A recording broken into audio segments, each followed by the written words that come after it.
It's time for Windows Weekly. We've got Paul, we got Mary Jo. We've got news from yesterday's hybrid work event.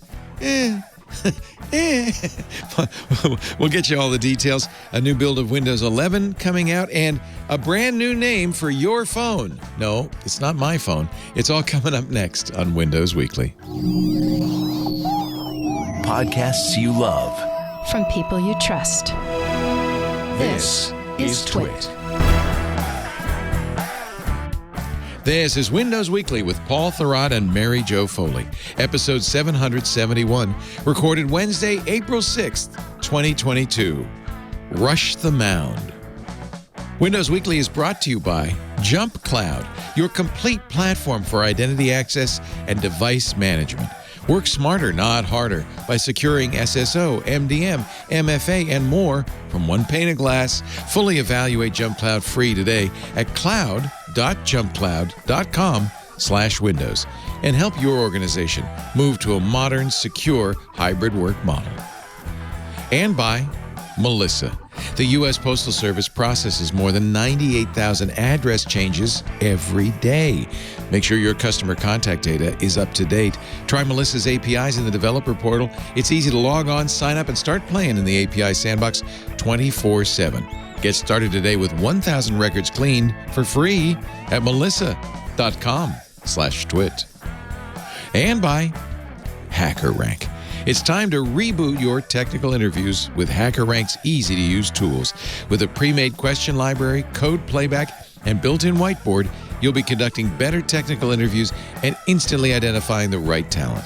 Go to hackerrank.com/WW to start a better tech interview for free today. It's time for Windows Weekly. Hello, Dozers, the show where we cover the latest news from Microsoft with Mary Jo Foley, all about Microsoft.com. That's her ZDNet blog. Hello, Mary Jo. Hello, Leo. Hello, Mary Jo. Did they sing that to you in high school? Goodbye, love. No. No. No one did. They knew better. Paul Thurrott's also here. Thurrott.com, THURRO good. Yeah, would have messed people up in the mean streets of Asheville if they had tried that nonsense. Oh, the mean streets Not of Asheville. Ashland. Ashland. Ashland, sorry. Massachusetts. Ashland, Mass. Asheville is in North Carolina. MASSACHUSETTS. That's my home. Hello.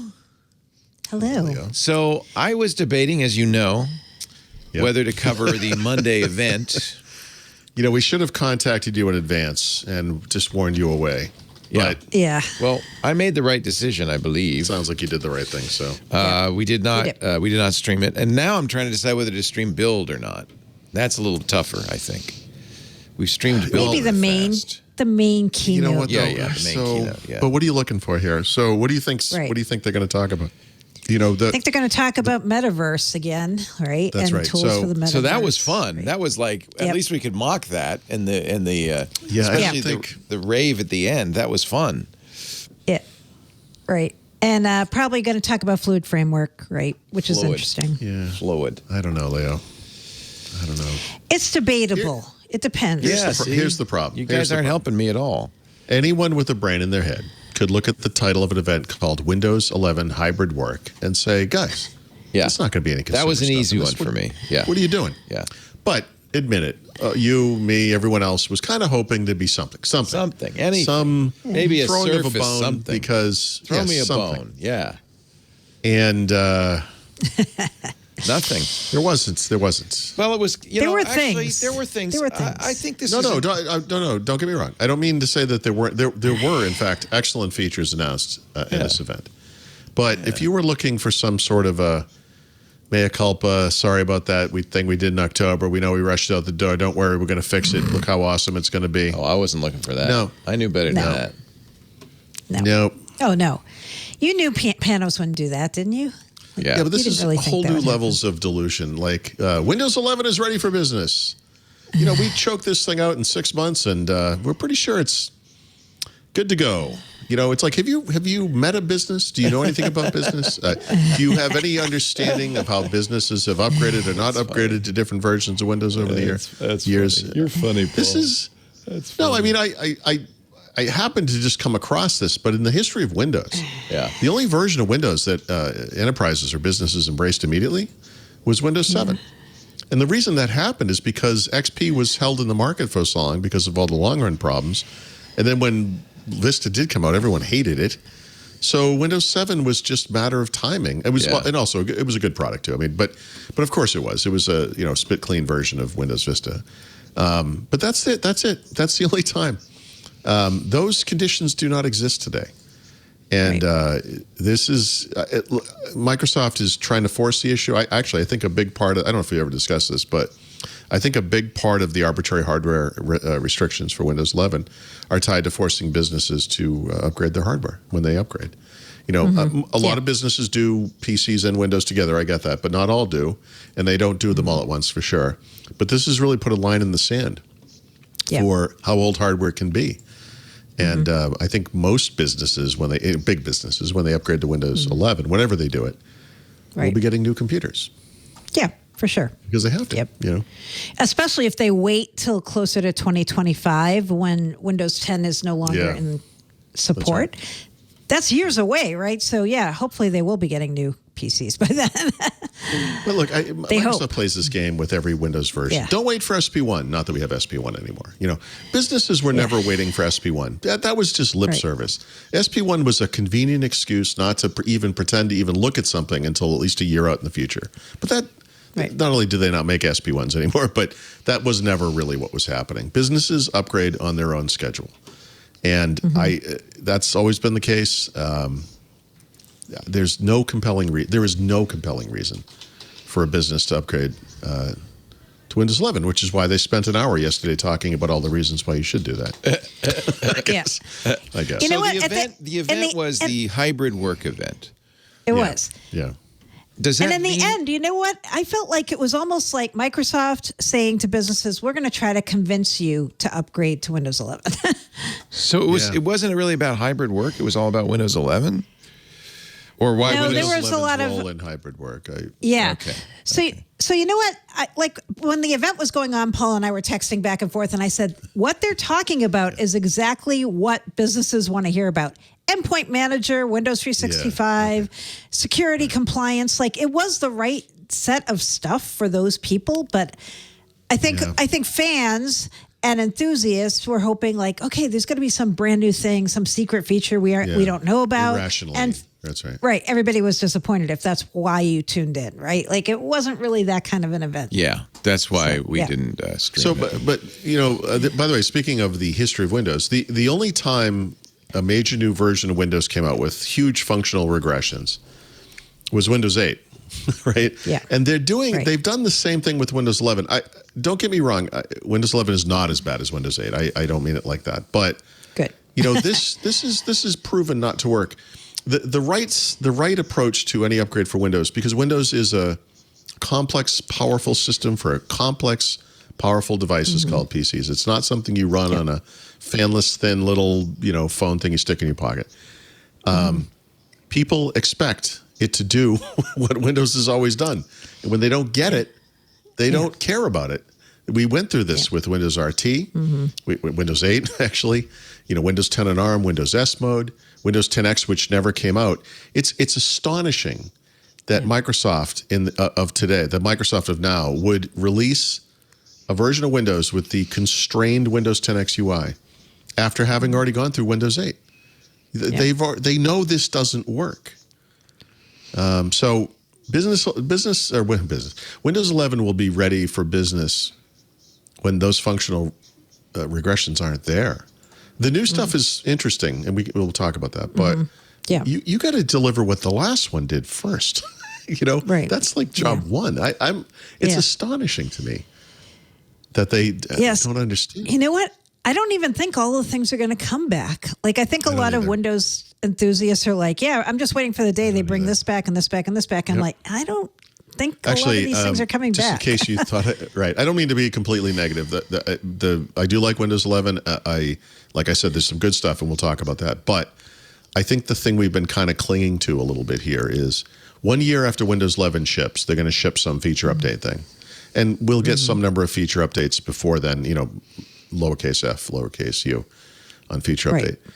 update. But the feeling was, the thought, I think, and I think most people would agree with this, but they'll get it back. Might not be 100%, but by October 2022, we'll have this version of Windows 11 where we can right-click on the taskbar and see stuff, Right. And I'm actually thinking, after watching this event, I don't know that that's going to happen. Like, I think for the first time, my faith in that is gone. Like, I don't think... Yeah.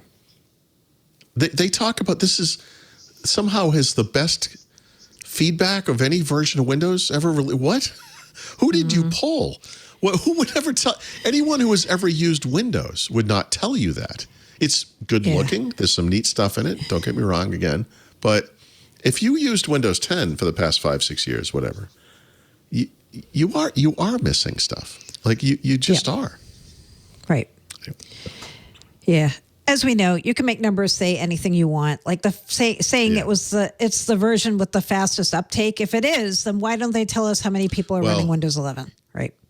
Yeah, I don't think it is. I don't think us. that's exact. I think actually what they said was it's been adopted by businesses faster than Windows 10. Boy, is that weasel words. Which I also don't believe that because I don't know a lot of businesses running it. Like I know a lot of businesses still running Windows 10. Let me play devil's advocate.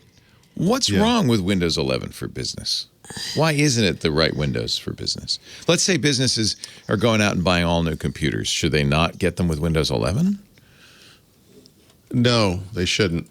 Okay. So, good. That's good for the most part. Listen, there are different audiences. The truth is, There are. we all have That's what I was different going to say. needs and wants and things. So I think so normal business users, right? Like people like me who work like information workers, it's probably totally okay for them, right? Like if you're not somebody who ever right-clicked on the taskbar and expected some power menu to come up, right? Well, it's probably like you don't even know that's not there, right?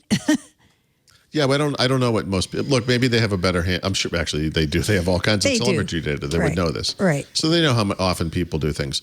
There was I'm not going to be able to pull this exact statistic out of my head here, but I want to say it was PDC 2008 or 2009, 10, somewhere there.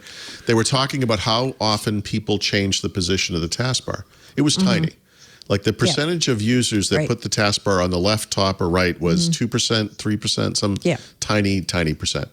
That was one of the features they took away. So if you were one of those people that does do that, you look at Windows, you're right-clicking and you're like, you're looking in settings, where's this option? It's gone. Yep. Almost no one does that. Right. But for those people that do that, this is the trick with Microsoft. It's tough because they have such a rich history of bowing down to those 2%, people all the time. They usually do leave things in. I guess my argument is simply that if you're going to go radical with the simplification thing, which I feel like they kind of have, you have to offer the old version for the people who are, especially in businesses where they don't want to retrain people. This is something they did when they started the new the new start menu in Windows XP. They offered the Windows 2000 version, I think that existed through, actually it might have existed through Windows 7, I don't remember, but you give them that option. It's one of the mistakes they made with Windows 8, not giving people a chance to go back. Right. It's one of the things people didn't like about the ribbon because they're like, okay, well, I don't really like this. I'll use it later. Let me get my toolbars and menus back. And they're like, no, it's gone. And I think people reacted very poorly. People still hold a grudge about that. They do. When you take things away, I mean, that's what happens. Yeah. So you got to be careful with that kind of thing. Right. I would love to see somewhere, we'll never see this number either, but like what percentage of companies feel like they actually need to retrain users when they show them Windows 11? Because I feel like, there are differences like the centering of all the icons on the taskbar. Then clicking on the start menu is probably the biggest one that people would see right away. But I think if you do click on the start menu, you're like, oh wait, this is actually easier to figure out than the old start menu, right? It's better. Again, I think it depends. If you were one of those people that used live tiles and moved them around and made folders and things, you might have been shocked. If you were one of those people that right-click to access different things, you might be a little. It depends on who you are. It does. For sure. It totally does. Yeah. But this event though, like the thing that they showed a handful of Windows features, right? And I'd say 99% of what they showed already exist either in the product or in insider builds. Like all these things you saw, like tabs and File Explorer. What else did they highlight? A lot of the security stuff they showed is already in the product. Like it's already there, right? And I felt like they were just saying to people, you may have not noticed all these cool things we did, and we're going to show them to you all at once and explain what you've got in the product in case you missed it. That's what it felt like. I think their positioning, which by the way might be correct, is there isn't a lot of engagement in the Windows Insider program, especially on the business side. With businesses, so this stuff being present in Insider builds might not have ever crossed their attention, right? They might not have even. So to them, it's still new, right? Right. And maybe they understand that. So for I don't know. The problem is they're not being upfront about what's missing. In other words, they're not saying, here's the total Windows 11 picture. They're saying sometime in the coming year, we want you to upgrade to Windows 11. Look at all these neat new features. And it's fair to say, like the Snap stuff is neat. Some of the accessibility stuff they announced is amazing. There's some good stuff in there for sure. And it sounds great. But of course, as a Windows user, you think, well, this means it's everything I already have plus this stuff. And it's like, not exactly. We've taken away some things and we're adding some other things is the true story. Well, pretend I'm an idiot, which I am. He says winking. What did they actually, take us through what they announced. Yeah. Okay. You know why this is so confusing? Because they build this event as a roadmap for Windows 11. Right. And so what they did was they mixed things in that already exist. Some of these features they showed have been there for 2 years, right? And then they have other things they showed that don't even exist yet, and we don't know when they will. It's like as if there was a roadmap slide and the background of the slide had the dates on it, they took off the background. Exactly. So they were like, here's some features. Yeah. Right. By the way, the funniest one of all, this was there were 3 new Windows 365 features they announced. Yeah. The third of the 3, they said, this is what they said about the timing. We envision a day when Windows 365 will have this feature, which we can get to. I know. You envision a day? Yeah. What are you talking about? What are we? Is this like an aspirational video? Are you doing this for yourself? It's like, hey guys, we just announced it publicly. Someone should start working on this. Yeah, I know. That was crazy because so Paul and I were under NDA on this stuff, and so we got to see these blog posts, and they came in really hot and really late, right? And and all over the map. You had to check every day. You did, and when the Windows 365 one came in, I'm like, so. This is the coolest stuff in the whole presentation, right? Oh, There's by a far. bunch That's of really what I cool thought. features, Yep, right? by far. But how close are any of these to being real? There's absolutely no sense of is it like in the next year?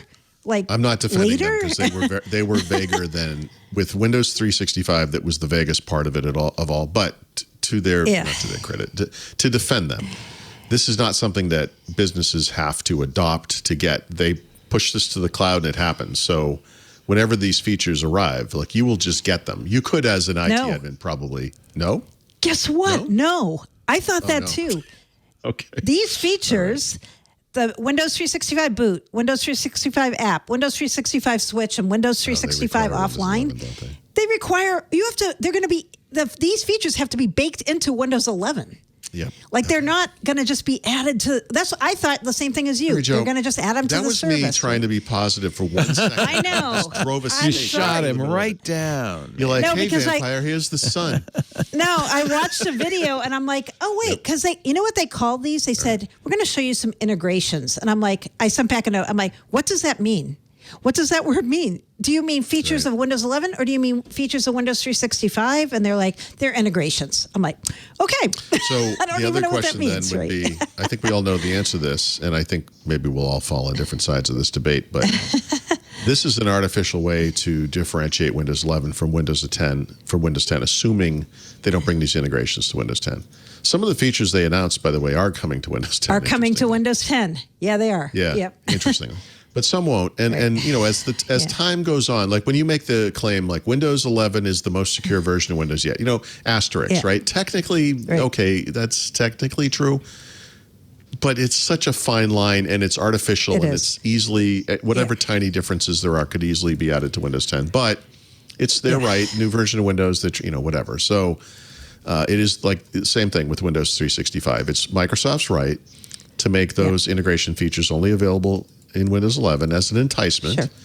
Get businesses to upgrade. Like, I understand that, but then again, this X number of million, whatever customers out there who are like, guys, we're using Windows 10 for the foreseeable future. Yeah. Why on earth can't we have this? There's nothing particular to Windows 11 that makes those features possible. These operating systems are the same under the covers. Yep. But, you know, that's the nature of the game. So I only found out about the fact that it's coming to Windows, like our features for Windows, by watching this Microsoft Mechanics video, which has a whole explanation of what these are, right? Which should have been part of the keynote, I feel like. But anyway, like one thing, like here's an example. The Windows 365 app that they showed, they just threw this into, as I mentioned, they said, oh, by the way, at some point in the future, that app is going to be pre-installed on Windows 11, but it also is going to work with Windows 10. Yeah, that's one I'm of like, the ones. oh, wait. Interesting. Okay. So, and because Mary Jo mentioned it, as part of the materials we got, there were technically 4 Windows 365 features for Windows mentioned. The 4th is what you just said, the app. We got pictures of 3 of them. The pictures are not screenshots. The pictures are concept drawings of stylistically what this feature might represent. We didn't even get one of those for the app, right? So, which further begs the question: when do you don't even have a prototype of this thing available? Like you just showed us a cartoon instead of the thing. We don't. Like I'm not kidding you, Paul. We don't know the year these are coming. Well, it may not even be this year. That's why I'm like, okay, you just showed us a bunch of cool stuff, but like, just, you know what you should say? You should say like, maybe we'll have a preview by the end of this year. I know they're scared to give us dates, but give us a target date. Just say, we're hoping to get you a preview of this by the end of this year, and we might or we might not. That would be really great, right? Like, that would just be kind of honest and great. I find the vagueness. Actually, I found the vagueness with Windows 11 the entire time to be unsettling. Last July, I think it was, they announced all the new features coming in Windows 11. Yep. And then 3 months later, they released a version that only had some of those features. You know, that was the first big sign, like, you know, what's going on here? And one of those features, the biggest one of all, Android apps, is still in beta, by the way. It's not even really been finalized. Right. And now they've added several new features, maybe many new features, I guess I'll call it, forgetting entirely the kind of business-oriented services that exist in endpoint or in other parts of your, Microsoft relationship that aren't specific to Windows 11. Yeah. I mean, when is any of this stuff happening? We don't. Yeah. You start menu folders, File Explorer tabs. I think probably in this new feature update for this year, passwordless single sign-on. Or before that, maybe. That exists today. And by the way, I know, right? It works in Windows 10. Yep. I don't understand how they came up. This is the list they came up with. It's strange. It's very arbitrary. I hate to say this because I said this when we were watching the video to Paul. I go, you know what the most exciting stuff is besides the Windows 365 stuff in today's presentation? It's Endpoint Manager. I'm not even kidding. Like the management stuff was super interesting. But again, vague about when some of this stuff is showing up and exactly what it is, right? Well, and who will see this? There were times that the word commercial, like as in commercial customers, meaning business, came out. They they used the word enterprise occasionally, but there were features like the phishing stuff that's part of Microsoft, whatever they're calling Defender. it now, Microsoft Defender endpoint or whatever. Okay, so does that require a paid Microsoft 365 account and some kind of a management something on the back end, or is that just something that you get in Windows 11? Yeah, I don't know. I actually don't know because they didn't really say. No, the part, there were two things that I thought IT people are going to love this, right? One of them was called Remote Help, right? Remote Help is being added and integrated into Endpoint Manager. So it's just like Quick Assist, This is for the people who are like, I'm right-clicking on the taskbar and it's not doing anything. What, exactly. What is that? Right. So this is your help desk, right? And you're at a big company, say, and your people are calling you and they're like, I don't know how to use Windows 11. Like, how do I find blah, blah, blah? They can take control of your PC just like they can with Quick Assist, but through Endpoint Manager, right? So it sounds amazing and cool and like, oh, this is a good idea. Like, everybody's happy. This was a requested feature. But then later it comes out that, by the way, this isn't free, right? In fact, it's really not free. It's $3.50 per user per month on top of E3 or E5. That is really expensive, right? Yeah, that's crazy. I'm like, okay, so there's one feature. Yeah, so a Microsoft Business Basic customer is paying $5 or $6 a month. So that's half again or more. I know. Half again. Right. And then there was this thing called Windows Auto Patch. And I'm like, oh, this sounds cool. Like they're automatically going to patch your system if you want them to, like through some kind of service, right? Even vaguer about this, right? So there's a Q&A and a FAQ up there about it, and there's a video about it. And after I watched it, I'm like, so you know what I think this is? I think it's Windows Update for Business Revisited, basically, like version 2 of Windows Update for Business. Like it puts your users in rings, helps you organize how you roll features out to people to make sure they work in your organization. I'm like, that's good. But like, so is it just a new name for Windows Update for Business, or is there more, right? And it was so vague, I couldn't really tell. This will come. We're going to talk a little bit later about a new build that came out today, and this issue gets raised there as well. But there were two moments in this presentation where they said something, and I was like, "That's not what that thing's called," Yeah. And one of them was this. There's an interface in Windows today called Task View, and why is it not in this article? Maybe I'm the wrong one. They referred to it as, I think they said, the switcher. And I was like, switcher. Yeah. Or task switcher. I'm like, task switcher. Yeah. Like, that's not the name of that thing. And then they also mentioned with File Explorer this notion that it has a home page. That's like, a home page? But actually, the rationale behind that becomes a little obvious when you figure out what's happening here. But what File Explorer has is a default view. That's what I would call it. And the default view is something called Quick Access. I don't like Quick Access, so I turn that off and I let it go to computer, what used to be my computer or whatever. In a future version of Windows 11, there's actually going to be a third choice, which is your OneDrive, which is actually kind of interesting. I'd like to see an arbitrary folder be the choice as well. But okay, anyway, they're slowly moving in that direction. It turns out they're not changing the name of Task View. That's the name. And but they are, we found out today in this new build, changing the Quick Access view to be called Home. And they're now referring to whatever you set as your default view as a home page. And the reason they're doing that is because pinned items in Quick Access, which, bear with me, the three people on earth who know exactly what I'm talking about, are now called favorites, which is what they call bookmarks in Microsoft Edge. So Microsoft Edge has a home page, right? And it has favorites, and now so does File Explorer in Windows 11, or soon will, I guess. So they're kind of changing some of the names and not some of the other names. But they kept throwing out these terms, and I'm like, that's not what those things are called. I don't know why they keep using those terms, but they are changing some of them. Yeah. The other thing I'm going to quibble with is I saw a lot of write-ups of the event that really honed in on some of these, quote, AI-powered features they're showing. The voice like clarity. The dead eye view.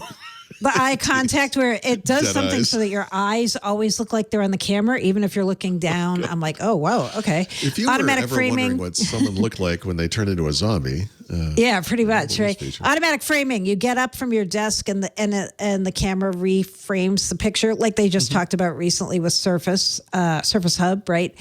There's all these really cool, like, futuristic things. And I'm like, oh, wow, they're going to add this to Windows? Then it turns out, but it only is going to work on PCs that have neural processing units. I'm like, okay. And do any remind PCs everyone how have many this? of those exist today. I think there is one. Oh, two. There's two. Yeah. Okay. Surface Pro X, the new Surface Pro X has it. Okay. And I think they said they're going to add it to the studio that they just announced at some point, I believe. Okay. And then there's some Lenovo PC that has it. But I'm like, yeah, that was and just they said, announced. and someday everybody's going to have this, maybe. right? Yeah, someday everyone's going to have this. I'm like, yeah, but when? Like, you're adding this stuff to Windows and telling people they can get it, like, someday, right? every computer was going to be a tablet PC. That never happened. Right. And I mean, there's all these, some days everyone will have. Someday, every PC is going to have a Pluton processor. They showed up a group of OEMs, PC makers that are partnering with them. One of them was the one that said, we're not doing it. Right. I don't know. I wouldn't rely on someday as when it comes to this kind of stuff. Yeah, I guess my biggest takeaway from this event was after you watch it and you watch the breakouts, you still don't have a good sense of what's coming when and what all the dependencies are for all these different things they showed at a very high level. Like even when you drill down and take time, like there's an asterisk that says hardware dependent, and then you find out somewhere on some other page, you need a neural processing unit. Okay, right. It was a little deceptive, I felt like. Yeah. I did. Yeah. Well, the good news is I think Qualcomm's going to build NPUs into their processors. Yeah. Because, they power 99% of the computers on Earth. Right. Windows PCs. In our world. I don't know. Yeah. I would like, this is we talk about this communications issue a lot when it comes to Windows, unfortunately. And man, it's like they really doubled down on it. This event, They did on this event. It's too bad because some of the features, like I said, the accessibility stuff is amazing. Yeah. The global, very cool. Captioning is awesome. The 3 or 4, I guess, Windows 365 features are incredible. Great stuff. Whenever that's happening. But yeah, you're going after businesses. You claim this thing is ready for business, but the features you just announced, you didn't even tell them when they could get them or what it would require to get them. Right. And I don't, this is not the kind of clarity that any human being would want, but it's certainly not the kind of clarity that business customers would require. I know. All I kept thinking was, I wonder, and this is just me guessing and wondering aloud, if they had a whole other set of announcements they were planning on, and at the last minute they're like, we're not ready to announce that yet. And that's an interesting conspiracy theory. Let's just do this because these blog posts came in so hot, and like we couldn't even get answers to questions. Like that's very unusual, right? Like usually if you go back at them and say, so this doesn't give me a date, like this, I don't even understand what this feature is. They'll come back and give you something. We got nothing. Like there was nothing. Well, I felt like, I think what do we got? Announce. we did. There were some smaller briefings ahead of the Windows 11 announcement last summer. Yeah. People asked questions, right? But of course, at that time, we didn't know they were going to be so squirrely with releasing features. Of course, when they announced the 15 or whatever features that were new to Windows 11 at the time, of course, you assume they will be included in Windows 11. And then Windows 11 comes out and they're not included. Now there are a lot of questions and people complaining. We're writing articles and everything. And so now we have the second announcement, 8-9 months later. Yeah. Hey, here's some more Windows 11 features that are coming. Of course, we're going to ask them these hard questions. Oh, this time you can't ask any questions. There's no. It's amazing. This announcement was not tied to anything. It could have happened at any time. It could have had any amount of preparation ahead of it. We very easily could have had a virtual Teams meeting with 100 people on the call, people asking questions, but they didn't do that. I find it very odd. I do too. Especially, I'm going to go back again to the Windows 365 stuff because that was the coolest stuff, right? Like the idea that you could boot directly to your cloud PC and how they're trying to integrate your local machine with the cloud PC. Get a little more deep on that. Step through those features because they are really they make Windows. They're very cool. They kind of take Windows 365 to the next level. It does, and it also I feel like Microsoft maybe not. This is me again guessing, conjecturing, conspiracy theory, whatever you want to call it. I don't think they've gotten a lot of demand for this. I know the trial for Windows 365 was oversubscribed, so they had a ton of interest. But then when they came out with the pricing, people were like, "Oh, that's what killed my interest." Yeah, $20 for the lowest end per user per month. It's expensive. The highest end, $162 per user per month, right? So people are like, wait a minute, what? It's a lot of Starbucks coffees. It is. The higher you go, you get more storage, you get more RAM, you get more CPU. Okay, that I understand that. But so now I feel like they're going back and saying, how can we more deeply tie Windows on your desktop to Windows in the cloud so that it's a more seamless experience, and people might actually want to have both. Like you're running Windows on your desktop and you can jump into Windows on the cloud. So that's what that Windows 365 switch feature was. So you can move between cloud PC and Windows on your desktop, just like you do with, as they called it, Task Switcher. I feel like we're shifting what the point of this product is here, right? Like, if I have a Windows PC, what do I need one in the cloud for? Right. Well, so here's why you need it. Okay, I was going to say I can answer that, but go ahead. Yeah. Yeah. So say you have a really big CAD, because I just got a spam ad for CAD. I've got CAD on my brain right now. So CAD CAM application, your PC is not robust enough to run this thing and do all the things you need to do. You're like, what if I could just run that application in the cloud and use it there, even though my local PC is not adequate for running it? I could just spin it up in the cloud and take advantage of more CPU, more RAM, everything. So I actually have a different answer to the question. So remember, this is a hybrid work event. So I don't know. I'd have to go back and look. I don't know that this was a scenario that kind of pushed last year when they were talking about this. But because of the whole hybrid work thing, there's this understanding that people are trying to access work stuff on their computers, like their home computers or their home computers, and they want to separate those home and work things, right? So one of the ways is, they showed that Microsoft Edge stuff where you try to sign into your work account. You're like, oh, no, you have to do a different profile, blah, blah, blah, whatever. Right. One of the other ways is your work PC is in the cloud. You can access it from any device. So if you're at the beach house in the summer and you're on an iPad, you can do it that way. But they should have said that because it implied that I need Windows 11 to run cloud PC. Well, which you don't. Yeah, you don't. Yeah. You don't. Did they show that scenario? Did they just say, and look, go to the vineyard? Right. So the point of the switcher thing they were talking about, which is just your apps. I think what they were trying to say was you're going to, today you can switch between apps on your local computer using Alt-Tab keyboard shortcuts. You can use gestures on a trackpad or with your hand if you have a touch screen. You can use the task view icon in your taskbar. Those things will all integrate with your Windows 365 environment. So if you have an app running up in Windows 365, it will appear in that,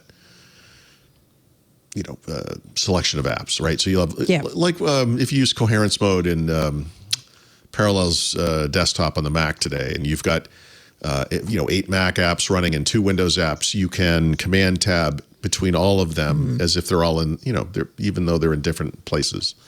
It's that kind of integration piece. And I guess, if you have a work computer, a home computer at home, like you do your own personal machine, you're working from home some part of the week or whatever, rather than work giving you a computer, you can access your work stuff from home, but in a more secure way. Right. Expensive way. Yeah. I don't know. I guess $20 a month, like how long would it take to buy a $1,000 computer? I guess you could make a case that this is makes that financial sense. I don't know. Right. Yeah. So that's one of the features, right? The switcher capability. The boot one is you'd be able to boot right into your cloud profile on Cloud PC instead of having to first boot into the OS on the device and then go to it. Just a convenience, right? Same thing with like the app. The Windows 365 app they're talking about, you can pin that to your start menu, your desktop, and just have it right there. Like it's on your desktop. The one that is very interesting, but seems very futuristic is the offline feature, right? So if you go offline because you have a bad connection or you're on a plane and you don't want to pay for Wi-Fi, whatever, right? You get disconnected, but you can work locally. And then when you get reconnected, automatically just resyncs and you don't lose anything. I mean, this is going to have to require what is essentially like a VM download to your local machine. It's going to require a decent processor, lots of storage. RAM, Right, I mean, you got to have a very robust PC to do You're running Windows. Like this is so. In addition to $20 a month, I have to buy a PC. Yeah. Right. Yeah. I can see why this is the adoption on this is not through the Yeah. roof. Well, Right. It's, you know what? It's very cool and very interesting idea because they already had Azure Virtual Desktop, which is the new way to do like virtualization. But that's for people who really understand virtualization at a very deep and high level. They wanted to make this accessible to business customers and even someday to consumers, right? Like they have the goal of one day that we can get the cost down enough to make it a consumer service. But who knows when that'll be, right? Like, I mean, we just are getting Azure Active Directory join as a feature in May. Like, this is something they've been talking about for like a couple of years, I think, or at least a year. It's right? hard not to imagine the future of this for consumers is going to be the ability to run what looks like to you an app. Yeah. And you could almost imagine the licensing being that. You know, the cheapest tier will be you can run one app at a time, you know, and that app will be the app that you absolutely need. I'll just make up something, Adobe Photoshop, because you're using an iPad. And actually, it's a terrible example because iPad has Photoshop. But, you know, some app that just doesn't work the same way on this device you're using or whatever, or like Mary Jo said, is super powerful and requires resources that you just don't have on the local computer.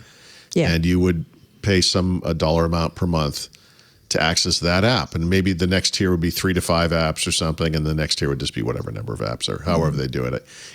It's not hard to imagine. And I think this switcher thing they're talking about, you have the VM running in the background. It's a very common scenario. It doesn't matter how you're doing virtualization. But there's some way for that virtual machine infrastructure to integrate with the local machine and present apps side by side with your normal apps, right? It's not in a window that's your whole little virtual desktop. It's kind of it's a neat feature. I mean, although I think when you switch to a Windows 365 app, I think you're switching to the environment too. I don't think it's just the app.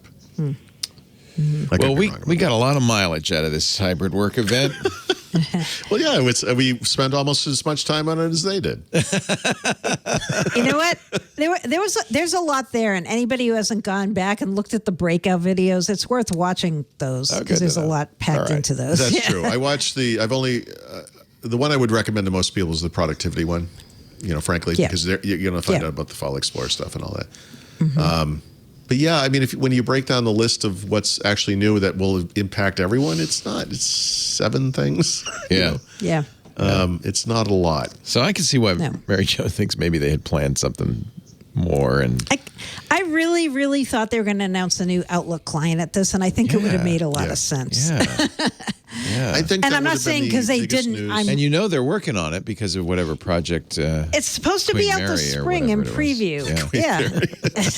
Isn't it? What is it called? Monarch? Monarch, like the butterfly. I always confuse Queen Mary with the monarch. So you understand. There you go. That's what like the butterfly. I'll think of that next time. Yeah. Let's take a little break and then more. Yes, as if you haven't had enough already. No, we've done a hybrid work event. There's nothing more to say. Is that right? We could say more if you All want. right, well, more coming up. Anyway, whatever. I don't know. And at this point, I no think longer. We're good. I no longer really care. I do want to. No, I care. My problem, honestly, is I was all hot on Cloud PC, like that was going to be the future of Windows, and I just was wrong. Well, by the way, it probably still is, but it's not yet. Flying cars are the future of cars. Right. It's like that. So we'll get there. It's like that. Elon Musk is the future of Twitter. It's like that. Well, no, it's not like That's that. imminent. Okay. Yeah. Let me talk actually about a new sponsor we want to welcome to the Windows Weekly family, and a company that you probably already know about. And certainly, if you don't, will want to hear more about and maybe even want to take advantage of. It's called JumpCloud. JumpCloud. Obviously, it sounds like it's, Cloud PC. It's not. It's cybersecurity. And this is a big issue for any organization these days. A lot of you are spending a significant portion of your IT budget each year. I hope you are, really, at least paying attention to this. Often, though, it just ends up you're buying more complicated cybersecurity tools and hiring expensive consultants or if you can, staffing, although it's hard to find the staff to integrate and run these tools. It does not have to be that way. Good security does not mean more complicated security. In fact, I think you could make the case it's exactly the opposite. Finding the right solution to solve your specific needs without burdening your overworked IT and security staff is an absolutely vital goal, I think, going forward. And that's where JumpCloud comes in. JumpCloud is recognized by G2 as a leader in not 1, 2, 3, but 5 categories, including top 5 security vendor, 1,000 plus positive reviews on G2. 150,000 organizations use JumpCloud today. What does JumpCloud do? They're the smart choice. They help you build a strong cybersecurity foundation by doing the basics right. Doesn't matter if you don't do the basics right, if you do everything else right. Reduce 98% of the issues that lead to cyber incidents just by doing those important few things well. Multi-factor authentication, applying least privilege access, patching your systems. You've heard we've talked about this all the time, especially in security now. Protect data using anti-malware. Well, JumpCloud helps you do all this. One platform, single pane of glass to do all of that. It really reduces IT sprawl. Because the problem is when you have complexity in your security, it leads to greater risk due to the fact that it can be brittle. It's easy to misconfigure. You get alert fatigue, God knows. There are challenges when you piecemeal together a bunch of solutions from many different vendors. JumpCloud reduces the administrative overhead, reduces the complexity, so you can get more done with the resources you have. And again, a single pane of glass, single point. You want to do zero trust?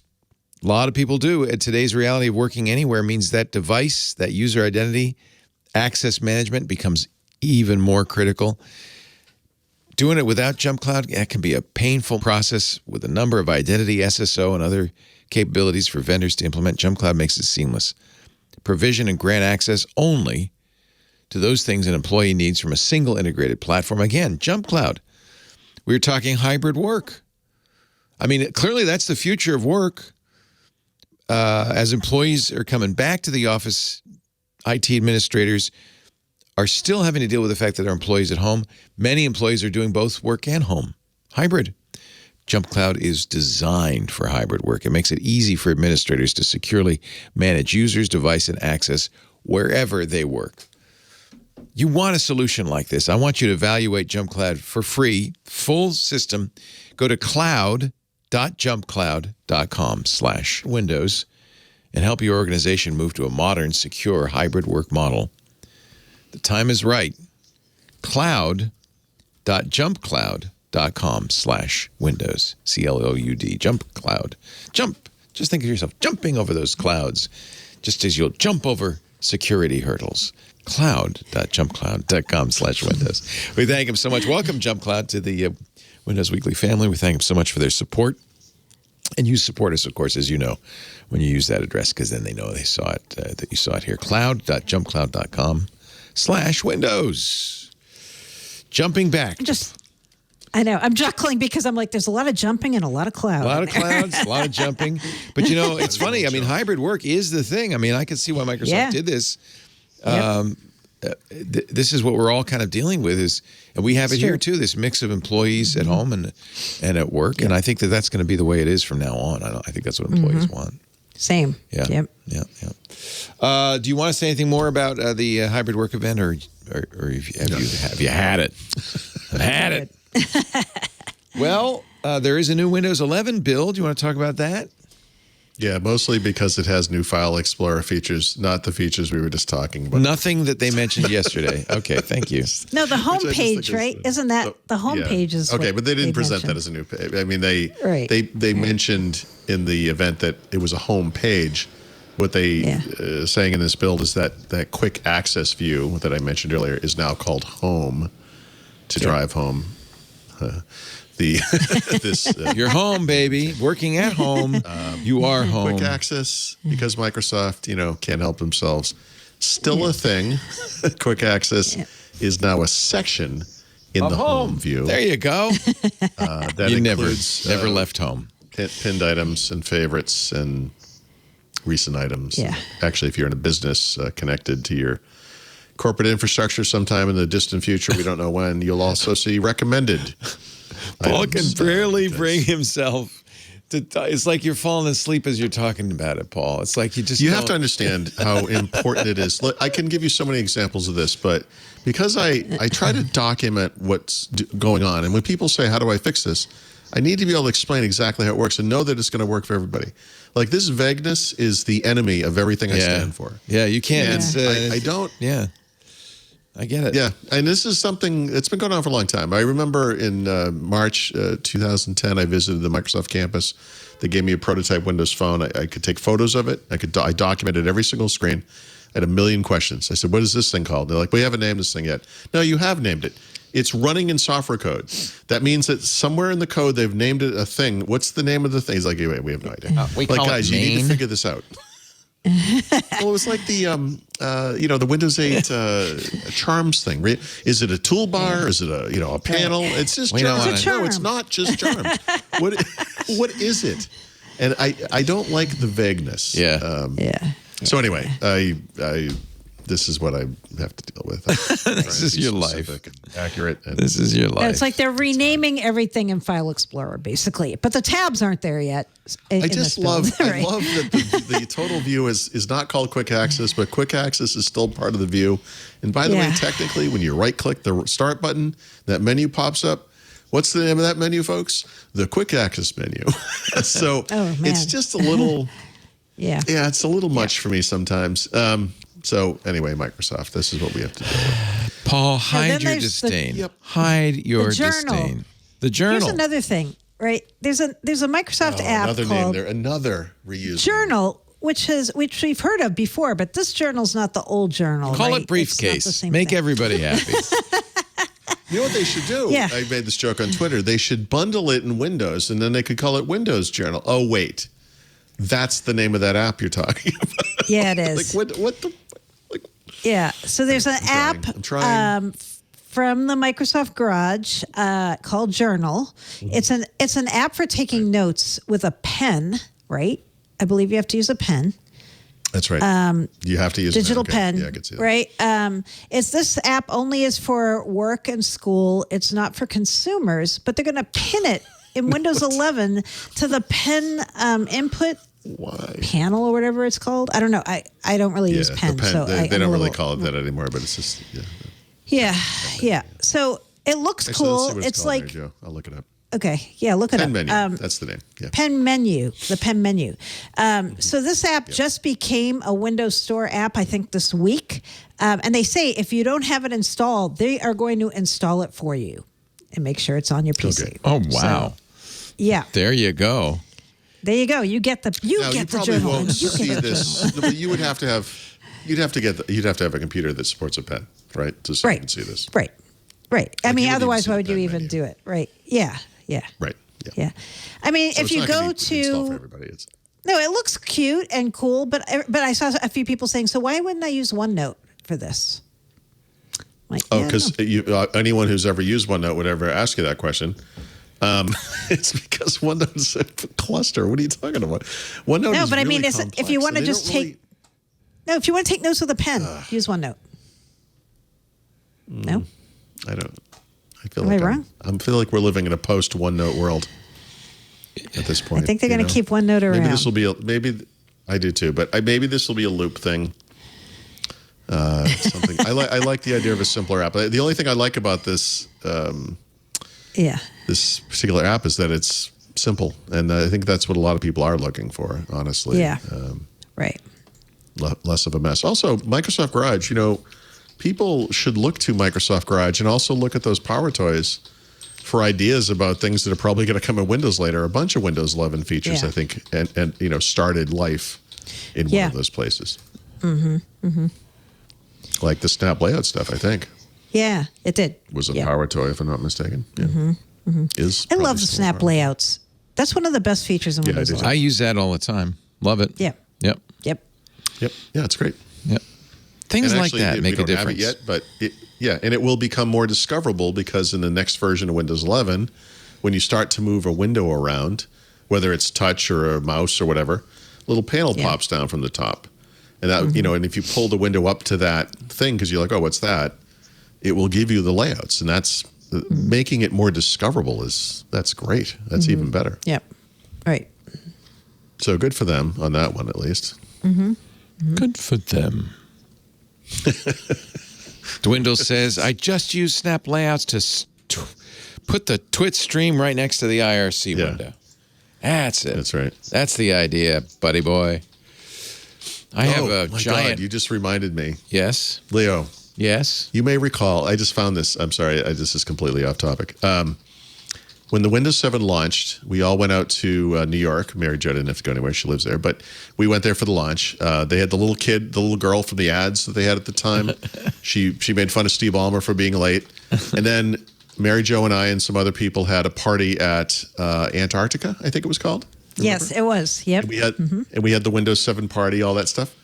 This was the trip where I stayed at the Hotel Pennsylvania, where they had to add bathrooms to all the rooms at one point for legal reasons.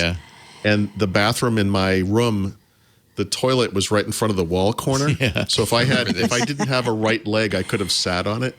So I actually just found my photo of that. Oh God. That was when was that? Memories. October 2009. Memories. Yeah. This is like Which 12 over 12 years sounds ago. like the present to me, to be honest. I know. It does. I know. But it's not. But I remember clearly. talking about it on the show when it happened. How I was did like, you had to 2009 side saddle this thing if you needed to use the toilet. You were just I remember this. How did 2009 become the good old days? That's what I don't I understand. know, right? Yeah, when Paul's been showing me all these pictures he's been finding when he's been doing his programming Windows series, and I'm like, oh man, this feels like ancient times, and like to see these pictures, it's like it feels like a whole lifetime ago. It really does, even though it's not that far long ago. But life was different then. it feels like a million years ago. Before Sylvester Stallone was president, and so many things have happened since then. Yeah. No, we went to the Antarctica bar for our party because it was close to the event, and also because it was ironic. Like it was a Linux Penguin type thing. Oh, that's cute. Thing. The ironic bar choice. That's good. I like Yes. Yes. Yeah, what do you call? I didn't know what to call. That's like the lower west side of Manhattan. I don't know what to call Like that. Tribeca. I like Tribeca. That's the hip area. Yeah. Yeah. Hotel Antarctica. Nice. And that event space that the Windows 7 launch event was held in, it was Sky something. Yeah. Sky, I don't remember. Studio. That still exists. It's still Sky Studio. That's still there. Like you could print that out right now. Even though it It's was still, in a previous decade. I know. Two decades. Amazing. 2 whole decades ago. You still need events. Amazing. Hey, speaking of rebranding, your phone's no longer your phone. Thank God. Thank What a goodness. stupid name that was. Yeah, it wasn't a good Yeah. name. What do they call it now? Phone Link. That's much better. That's what it is. Much better. Phone Link. Much better. They used to have, remember they used, before Windows Phone 7, there was something called My Phone. It was something they had announced. My phone, your content. phone. Whose phone Yeah. is it anyway? I know. And they also, Really? that was when they launched the Windows, I think phone, they called it Marketplace at the time for Windows Mobile 6.5. I always thought this thing should have been called My Phone. I think that makes more sense because when you're referencing it, it's not your phone. It's, it's my phone. Anyway, Phone Link. is okay. I like Phone Link. Phone Link is Phone fine. Link's good. Yeah. Phone Link's fine. And so the companion app used to be called Your Phone Companion, now called Link to Windows. Makes way more sense, right? Like that's just it's much fine. better. Well, and it's what they had called it previously on Samsung, actually. So Yeah. if you bought a newer Samsung device, this feature is actually built into the phone, which is kind of neat. Right. You don't have to download it. It is called Link to Windows. Yeah. Yep. Yeah. So what to say about it? It's the app for connecting your phone to your PC.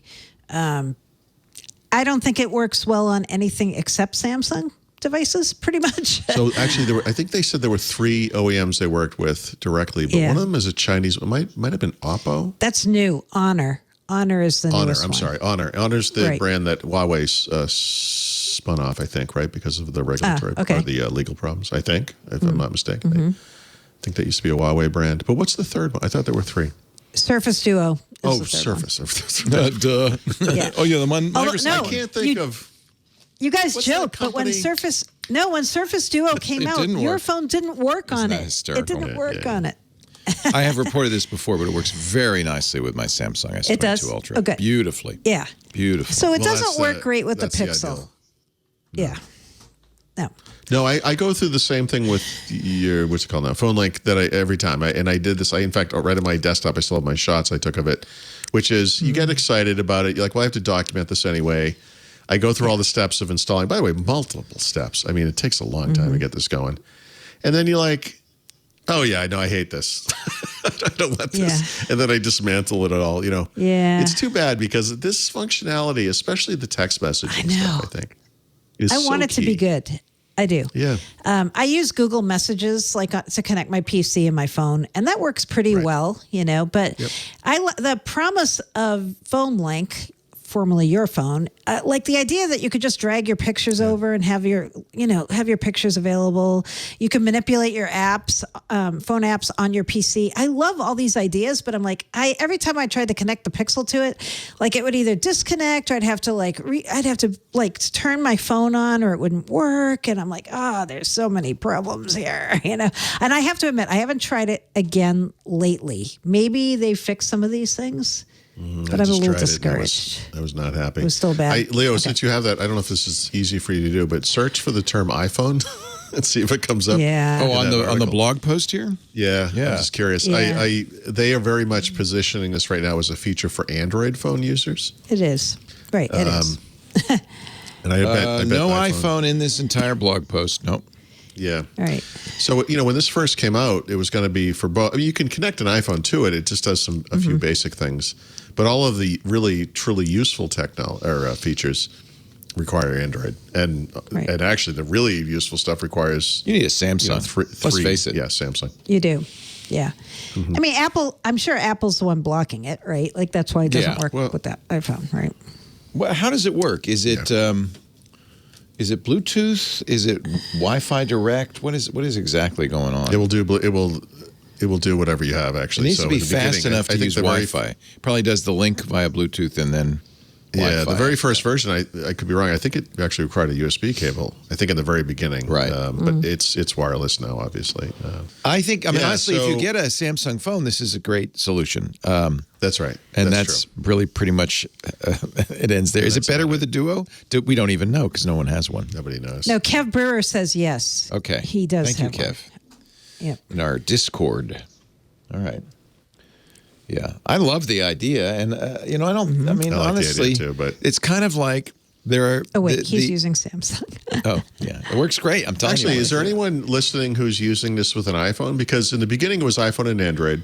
They're really emphasizing Android over iPhone because it does more. And in this blog post, they're referring to it as a feature for Android phones.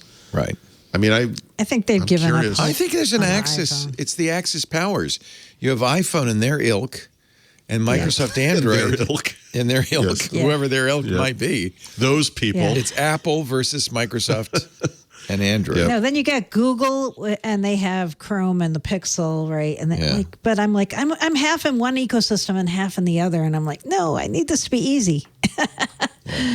Okay, Hop Knife has an iPhone in our Discord. And Hop Knife says he will try it. No, he hasn't tried it. Okay. Yet. Okay, we're watching now. Hop Knife, we're watching Hop Knife. You know what happens when we start watching the Discord? Yeah. We get animated GIF mania. I have to say GIF now because Will Hite died, and he said that was his last. His dying words were, "It's pronounced.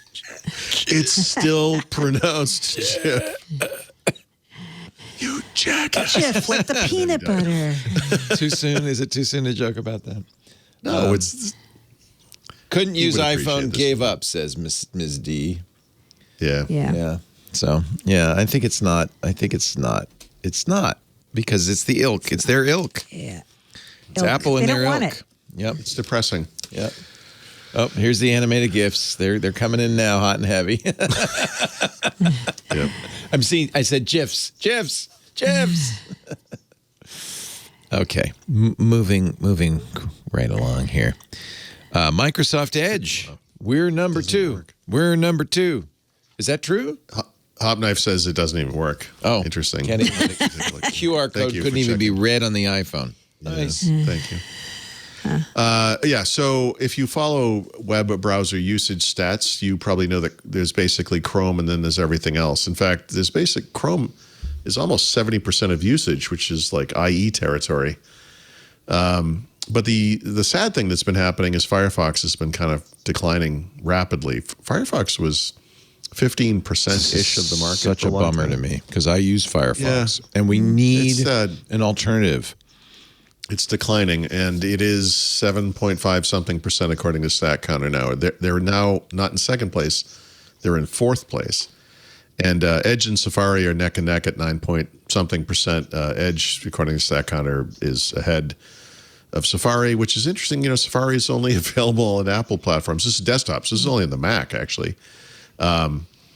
So somehow 10% of users are, I mean, that's got to be most Mac users are using Safari is what that says. I don't believe that to be true. But anyway, Edge is number 2, a distant number 2. We need an alternative. I mean, I guess it's good to have WebKit, which is Safari.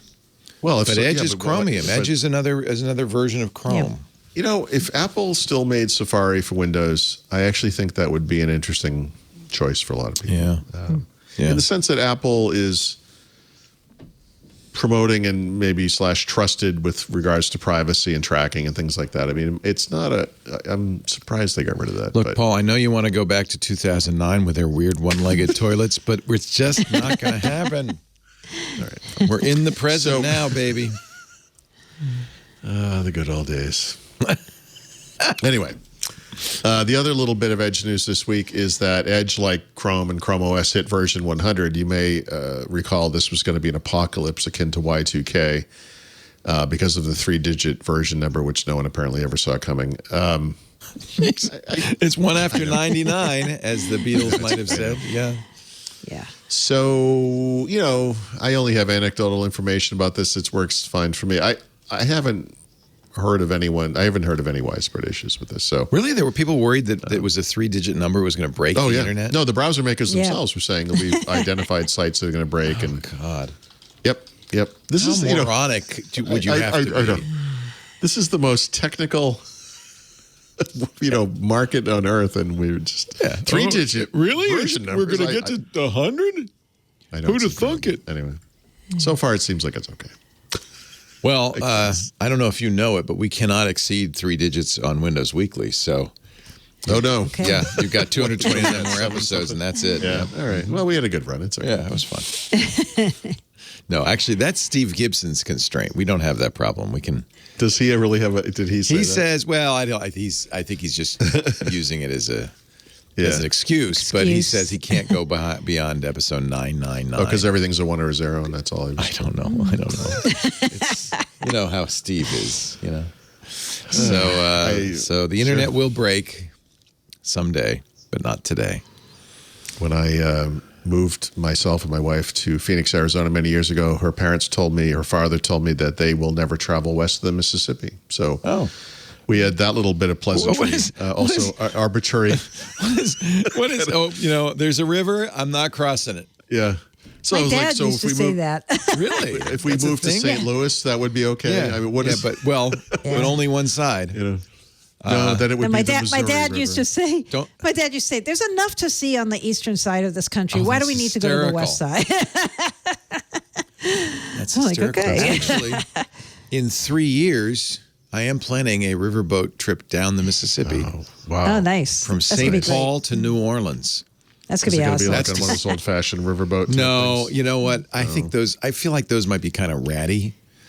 So it's a They're mostly Viking, gone believe it or anyway. not. Viking has Okay. a Oh, wow. Mississippi Wow. riverboat. So I hope I sort of imagine it flooding every place it goes by.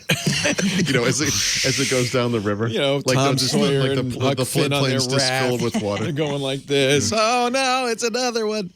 That's funny. Yeah, no, I think I always wanted to see the country, and the truth is, we went to the website, and they don't do very many trips every year, so we actually had to book it in 2025. Oh wow. So it'll be Windows 1000 and see the USA, the Viking River way. Wow. Yeah. That's cool. Break time. I'm going to talk about Melissa, the address experts, and we'll get back to Paul and Mary Jo and Windows Weekly. I think maybe one of the most valuable assets, if not the most valuable asset to any business, is your contact list, your customer information, or maybe your supplier information. those lists are how you do business, right? But did you know that they're rotting away? Customer information degrades over time. Melissa is the leading provider of global data quality and address management solutions. They've been doing this for 37 years. Now, I'm thinking back, 37 years ago, actually, what was 37 years ago? That's 1985? They must have been doing zip codes, I would think, like zip +4. But they've gone a lot beyond that. They now do addresses, emails, phone numbers, and names. And they are so popular. They really have become the address experts. 92% renewal rate. Because once people find Melissa, they go, this is it. This is what we've been looking for. We need it. 25% typical return on investment for Melissa customers. And they capped off the year last year. The numbers are in now. They had reached a milestone, 30 billion with a B North American address lookups in the year 2021. And that's a new record for Melissa. That's amazing. Good news, Melissa. I'm glad we're partners with you. I think we might have had something to do with the last few million anyway on that number. If you're tired of duplicate customer information in your database, Melissa can handle that too with their data matching, which increases the accuracy while reducing postage and mailing costs. And what I love about Melissa is you can do it any way you want it. They offer an on-prem solution, but they also offer a web service. They even have a secure FTP site that you can upload an address list and download it all cleaned up. You can, of course, do it as a SaaS, software as a service solution. And what many people like to do is use the Melissa API. It's a really well-done API, which means you can incorporate Melissa's address matching into your own software, your customer service software, for instance, or your shopping cart. You've probably already encountered that, where you start typing an address and Melissa says, no, you got the zip code wrong. Let me fix that for you. Boom, it fixes it. Because honestly, misentering your data is just as common, if not more common, than address list cruft. You can do batch address cleansing, which will go through an entire address list. People use Melissa for another reason, which is really important for security, for identity verification, which is a really great way to reduce risk. You may even be a compliance issue in some businesses. It keeps customers happy, too. Nobody's using their name to do other things. Geocoding enrichments mean you can convert addresses in Melissa into latitude and longitude automatically. And you can remove up to 95% of bad email addresses from your database and do this all automatically with the API. They even have an app on iOS and Android, the Lookups app, which will let you do, search addresses, names, and more at your fingertips. And yes, of course, very important. They know it's important to you. It's important to them. They continually undergo independent security audits because they are absolutely committed to data security, privacy, and compliance. And they are fully SOC 2, HIPAA, and GDPR compliant. You'll be glad to know that. Great service and support, too. Their global support center offers 24/7 world-famous support. Sign up for that service level agreement, and you are set. Industry-leading products from Melissa. They empower improved business communications, more profitable customer relationships. They give you a competitive advantage, and they save you money. Good news, Melissa once again named to the Data Quality Magic Quadrant by Gartner. That's the second year in a row. They're in leader in JumpCloud's 2022 report as a leader in both address verification and data quality software. I think, I think they're the ones. They're the address experts. So make sure your contact lists are up to date. Go to melissa.com/twit. In fact, you could try the API right there in the developer portal. I would suggest you do that. Log on, sign up, start playing the API sandbox 24/7. 1,000 records cleaned for free right now when you do. Melissa, melissa.com/twit. melissa.com/twit. It's easy as 1, 2, 3. Thank you, Melissa, for supporting Windows Weekly. Paul and Mary Jo keeping us on the air. We appreciate it. You know who else does that, by the way, is our Club Twit members. Want to encourage you all to sign up, join Club Twit. Paul did, how was that? You're asking me anything? I heard it was very, very good last week. Ant in a long time, I realized, since we started the show. Yeah, Ant's great. He's our community manager in the Club Twit Discord. That's where all those animated GIFs are happening. What do you get with Club Twit? Ad-free versions of all the shows. You wouldn't even hear me talking about Club Twit. It's that clean. Nothing. Ad-free versions of all the shows. You also get all the F-ups. Twit Plus feed, that's not the real reason for it, but you do get those. You get everything, including Paul's fireside chat. We got Jeff Jarvis coming up next week. Stacy's Book Club, the Untitled Linux show, which is really an awesome show. The Giz Fizz with Dick T. Bartolo, all that's part of the Twit Plus feed. Access to this fabulous Discord and all of its animated GIFs. It is, I think, the best $7 purchase in the world. And that's it. $7 a month if you join right now. Are you on the Linux show? Do you do that? No, I did. I started out, and Jonathan Bennett does it. He does a great job. And that's a fun show if you're a Linux fan. I'm curious about their take on what's going on with Elementary. That's a sad story. Yeah. Yeah, that guy got the guy who founded that company got forced out basically. Well, there's two founders, and one of them, it starts as it does often with open source with financial issues, right? And then there were pandemic financial problems, but he actually took a job though to free up some money, and then they were like, "Yeah, you're gone." Yeah, and then his co-founder said, "No, if you're not full time, you can't be part of the team." They had a little tiff. And they parted ways, so I don't know. Elementary OS is the nice thing is there's many Linux distros. Distros come and distros go. I don't know what'll happen to Elementary OS. A lot of people like it because it's very clean. It's got Mac-like and simple. Yeah, it's like a Mac, yeah. But honestly, there's still plenty of good distros out there. But you can find out about that. You listen to the Untitled Linux Show. One last plug for Club Twit. $7 a month. Go to twit.tv/ClubTwit. And thank you for your support. That's where, it's how we develop This Week in Space. I'm not going to say anything, but one of our most esteemed show hosts will be developing a show, Undercovers.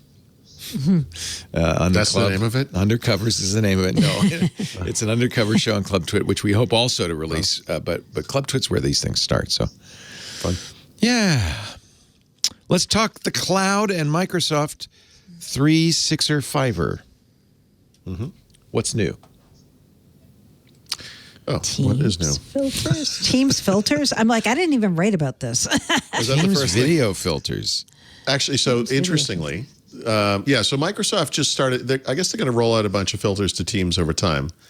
They just rolled out the first two, and let me find my note here. And one of them they actually showed in yesterday's event. It's the soft focus filter, and that's actually very useful because what it does is it gives you like a bokeh effect in the background. So it looks like, when you see a professionally recorded video or an iPhone video, it does that auto bokeh kind of blur effect on the background. Yep. It does that for your meeting video. So it's nothing. Actually, I guess there is something to do. IT admins will have to. Let me just make sure. Yeah, they're turned off by default. I'm sorry. Anyone can turn them on. IT admins can disable them if they don't want them, but they'll be available to you.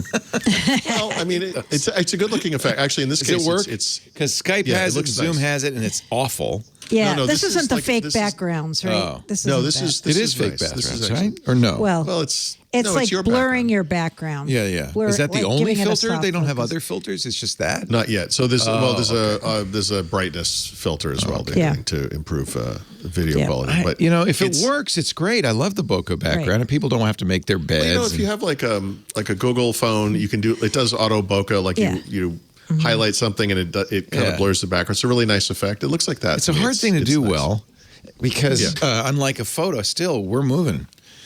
And that's why I don't Apple like has that feature where you can switch the focus on the fly, and I think it's not like that in the sense that you can switch it, but it is. But if I wave my arms wildly, does it screw it up? Yeah, probably. I don't know. It's a hard thing to do well.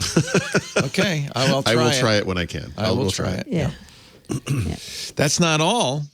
No. Microsoft is bringing ARM to virtual actual machine. Well said. Also known as an Azure virtual machine. That's what I meant. That's what I was trying to say. That's a hard thing to say. You need the voice clarity feature that's also. I do. Is that also in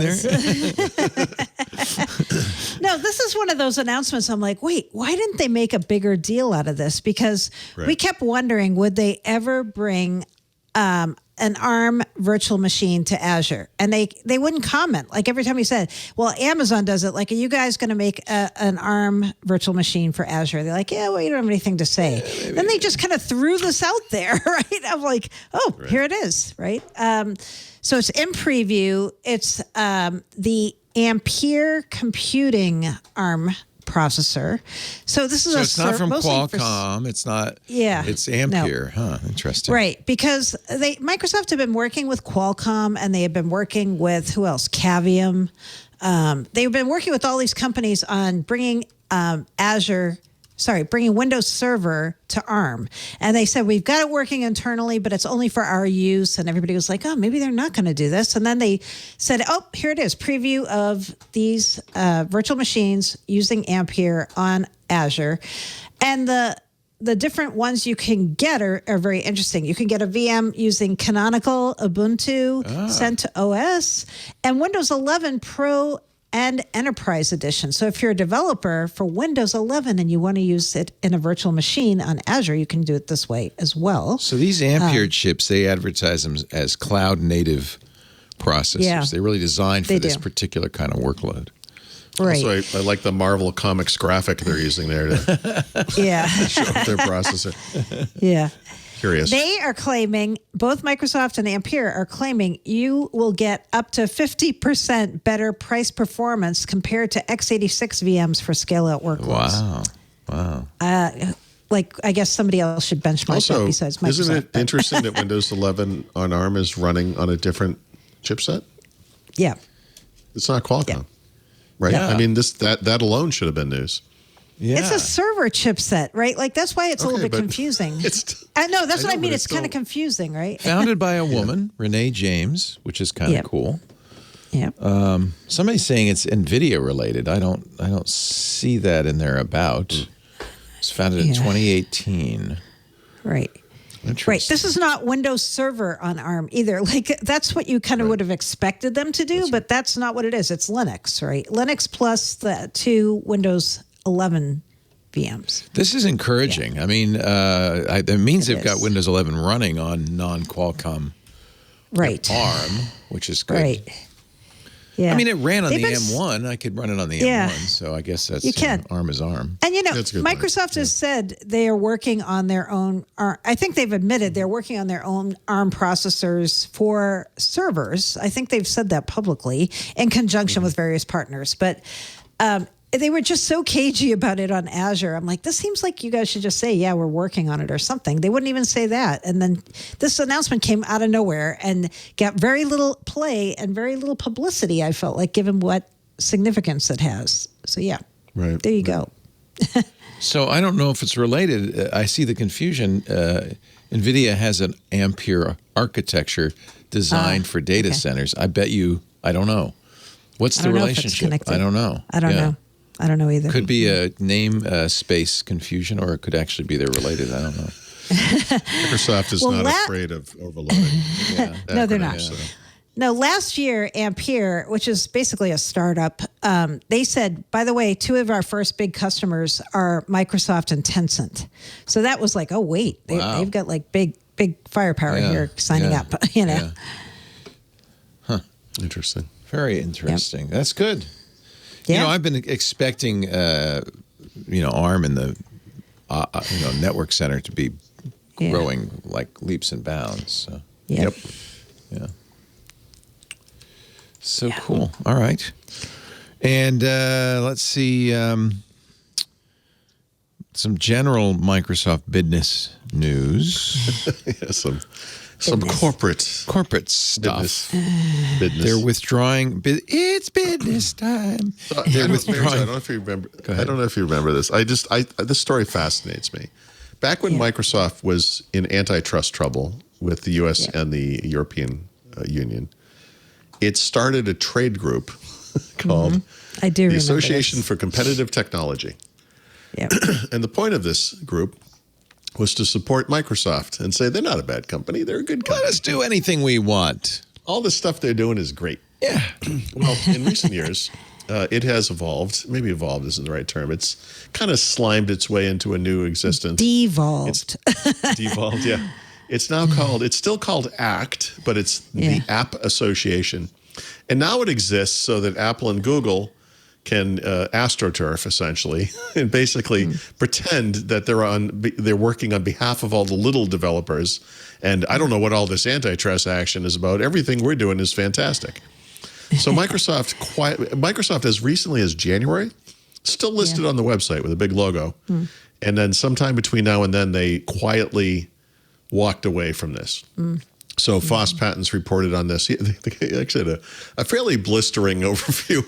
He kind of described this organization as a pseudo-PETA, right? PETA, funded by the cosmetic industry to defend animal testing, arguing that it actually benefits small animals, which is like an awesome display. But there are other companies that are still listed as being part of this organization, big tech companies like Verizon, Intel, AT&T, and VeriSign, sorry. And he's calling on them to be like, seriously, walk away from this thing. You are going against the best interests of roughly 99.9% of the digital economy. And it's like slime will find a way. It is. So this thing exists, and I just am amazed by that. Yeah. Huh. Anyway, Microsoft's gone. They walked away. So smart. They finally woke up. Yeah. And speaking of slime, this might be my favorite story of the whole week. This is amazing. Google came out with, they sponsored a study, which, maybe should throw up some warning signs, but it's way worse than you think, claiming that the use of Microsoft software in government endangers those governments because of the potential vulnerabilities associated with Microsoft software. Now, you would assume, given this study, that it is a study of IT pros or decision makers in IT and government who can point to actual vulnerabilities that have occurred because of Microsoft's predominance in government. And that is not what it is. What they did was they polled, this is amazing. This is way worse than you think it is. They polled 2,600 working Americans to ask them if they thought that the monoculture that exists in government with software is a problem. And they said, yeah, you know what? I don't know anything about anything, but I think only having one source of software is a really dangerous thing. Here's the thing. Of those 2,600 working Americans that they polled, 338 of them are employed by federal, state, or local governments across the country. Only 338 of them. By the way, they're not decision makers. They don't say anything about actual vulnerabilities. They were literally just asked, hey, do you think it's bad to have only one source of software? And they were like, yeah, that sounds terrible. So and the statistic is, this is amazing. I love this. There's something, let me see if I can find this exact number. I want to say, I can't find the exact number. I want to say 80-something% of the software used in governments in the United States is Microsoft, right? Microsoft 365, Office, Windows, et cetera. It's 84%, excuse me. And actually, that's only for DC Metro government employees. It doesn't really matter. That's the Metro. That's not the federal government. It's not even federal. I know. It's insane. This is, like I said, it's way worse than you think it is. This is the quote that Google gave. This is so good. She says, at Google Cloud, we believe it's time for more diversity and choice in the tools available for our civil servants, 70% of whom use Gmail outside of work, according to our survey. Oh, that's interesting. Okay, record scratch. Hold on a second. So you're saying monoculture is fine for consumers. Yeah. Right. Because you actually thought to say the number. But when it happens in the government that monoculture is bad, this survey is based on 338 people who have no idea what they're talking about. That's what this is. This is lobbying in a nutshell, Paul. It is. This is, really it's like, listen, hey, we think monoculture is bad. Do you think monoculture is bad? Yeah, that sounds terrible. Where do you work? Oh, you work in a government? Good, there's one. Like what is this thing? There's no information. There are no vulnerabilities. There are no actual vulnerabilities, successful attacks. This is about the opinions of people, who don't have any idea what they're talking. They just, you could be a janitor at a government location and have an opinion about software vulnerabilities, I guess. Maybe some of those people are. That's amazing. You thought No. Scroogle was over. I saw this study and I started reading. I'm like, no. It's I just- actually put it No, off a day not because I reading was that. like, this is kind of dry. It doesn't sound really interesting to me. And then over the weekend, maybe on Saturday, I finally started diving into it. And I was like, oh, what? I'm like, wait, what? And then you go back and you look at the language they use. It's American workers. It's not even government workers. And it's not government workers who have any idea or About IT. have, Right. make decisions with IT or know anything about software or security or, Yep. Yep. It just shows you how Constant study. desperate Google is to get into the cloud business with the government Well, because it's government's very huge. lucrative. Yeah. Incredible. No, but come on. Yeah. That's the best you could come up with? Yeah, Honestly, that's I think pretty lame. the sadness of this study is pretty funny. maybe speaks to the quality of Microsoft software. This is the best we could do. You got to get Larry Ellison and do some dumpster diving like the old days, you know. That's What's why that you got to story? watch that, Stuff. Wait a minute, that what's that Dropout story? show, Mary Jo. Larry Ellison factors into it. Do you remember that? Yeah, The Larry dumpster Ellison diving was thing? one of the funders of Theranos. Yeah. No, but what is the dumpster diving? No. So during the antitrust trial, Yep. Oracle hired some agency or some group to go through trash and look for stuff that they could use for the trial. Wow. Yeah. Yeah. Wow. Yeah. Yeah. Speaking it was of pretty. slime, there's a lot of slime in like, this episode. wow. Another dropout connection, David Boies Yeah. is the that's right. attorney for And the actor who plays him is perfect. he he's is. very This much guy like from that David Boies. 70s show. He looks just Yeah. like him. Perfect. Oh, man. Boies defended Theranos right up to the point where he realized, Did he really? yeah. Well, everyone did. George Schultz did. But Boies was their outside Yeah. counsel who Wow.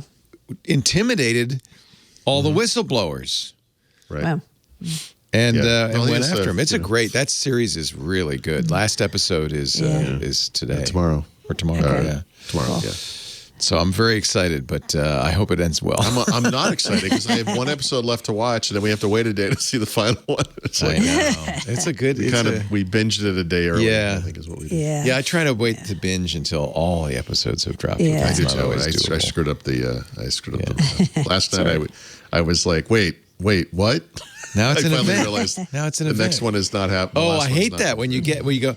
That's Yeah. not the last episode. Yeah. Oh, Right. there's one more. completely screwed it Well, up. Yep. it's good.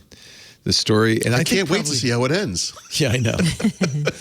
Well, there've been at least 2 documentaries. There's of course the John I've watched Carrier everything, book, and there's the podcast too, which is fantastic. and this is based on the podcast. That's right. Yeah. But it's way more detail, though. By the way, Is it? The I thing didn't listen to the that's- podcast. Yeah, I'm the just thing that's interesting- miffed that there's so many lucrative television deals being done by podcasts. Half the shows on TV today started in a podcast. I know. And I just can't figure out how we can make Windows Weekly the TV series. I mean, it has the word "weekly" in it. I think it's kind of a slam does. dunk, You know, we should have had more murders. right? That Well, coulda talk to helped. me. We can figure this out. There's another, and it's a terrible show called "There's Something About Pam." That's Oh, based yeah, on that it. looks terrible. It's terrible, but it's based on it. Well, it's terrible in it also in like a kind of you can't stop watching it way. Right. It's a train wreck. It's Renee Right. Zellweger in a fat Like, suit, there's- and it's hysterical. There's like true crime things like Dr. John has become a series of limited series. Like there's 2 seasons Dr. already. Death. All right. I thought it was Dr. Dr. Maybe it's John. Dr. Death. Maybe The it's Night Dr. Tripper? Death. Maybe. No, maybe you're right. Maybe Must have it's been the right place. Must have been the wrong time. Not that guy. Sorry, it might be Not Dr. that, that Dr. guy. John? Okay. Not Dr. John, the guy from the 70s. No, it's not Max Dr. J, Ribenack.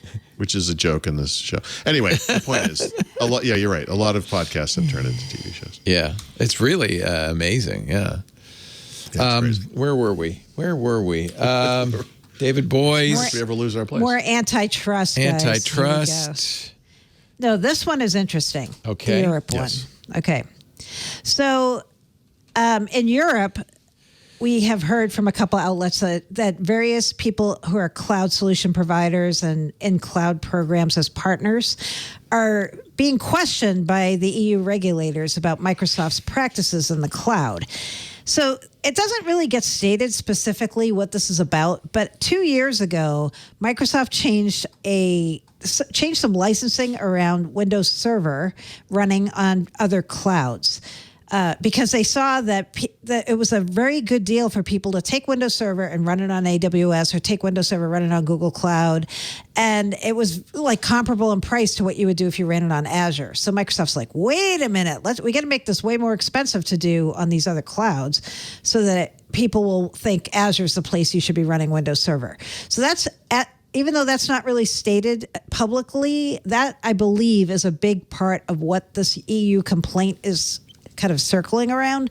And the people who are part of it are not Google or Amazon. They're cloud providers who work with them, like OVH Cloud and Nextcloud. So I think this is going to get interesting because Margaret Vestager has said she didn't really see a problem with cloud business practices for the big tech companies. But now I'm like, maybe this is going to change, right? Because this is something where Google and Amazon have been really unhappy about it and trying to stir the pot for the past couple of years. And it looks like the pot is getting stirred. So stay tuned on that one. That's my biggest problem with all the EU antitrust stuff, is it seems always to be initiated by a competitor. It does. Like, well, we don't like these guys. Could you go after them? Right. And in this case, it's like having the cloud solution provider partners do it, not them themselves, right? Yeah. It bothers me a little bit. I feel like, it's just if you can't compete in the marketplace, get a government to weigh in, put the thumb on the scale. Pretty much. Yep. Well, everybody, I think everybody in the U.S., every big tech company in the U.S. is terrified about the EU now. I mean, it's just... Yeah, they are. Just bad. Bad all around. Yep. So Microsoft and Android sitting in a tree. Yeah. Yep. KISSING. This might be related to what's going on with this phone link app, which is now either literally just Android or is very heavily Android focused. And Microsoft has these little Android initiatives around the company, obviously Surface Duo, the Microsoft Launcher, this phone link app, Swift Key Keyboard, although that's on iOS as well. And they've created, I don't know if division's the right term, but apparently they've created a new Android division called the Android Microsoft Platform and Experiences Group or whatever, based on a Windows Central report. And they actually got a quote from Microsoft who confirmed that this is happening. A lame quote. Well, but it's true. Something like, since we don't make a phone, we love Android. No. Well, Microsoft is always even lamer. Read this quote. Listen to this. Like all companies, we evaluate our business on a regular basis. We've recently made an organizational change to accelerate our impact and better serve our customers and partners. Oh, yeah. What about the Android thing? Guys, what about the Android thing? Is there a school that you can go to learn that kind of corporate doublespeak? Man. This came up. I told this. I must have told the story recently because I wrote about it recently. But back at the Windows XP, they didn't call it this, but the XP Reloaded event when they did all the new XP stuff because XP login was so delayed. I asked this guy from Microsoft PR. I said, "This is XP Reloaded, right?" And he said, "Well, Paul, Microsoft is always reevaluating how we deliver solutions to customers." I'm like, Greg Sullivan walked by and I said, "Hey, Greg, this is XP Reloaded, right?" And he had a glass of wine. He goes, "Yep." And I was like, "That's how you answer a question." Yep. And that's because I'm very curious about this. It was a Panos reorg, so Panos likes to keep things close to the vest, but Windows Central's take, and I think they're right, is this is Microsoft really doubling down even more on trying to connect Android to Windows PCs, and you're going to see them get even more aggressive and try to do more things with when do we get the Android store in Windows 11? That's the thing. So the problem is Google is right now doing this exact same thing for the exact same reason, and they are not working with Microsoft. This is a missed opportunity. This is a big mistake. And I have to think I don't think Microsoft they will, would be right? Right. Microsoft, I think would, nope.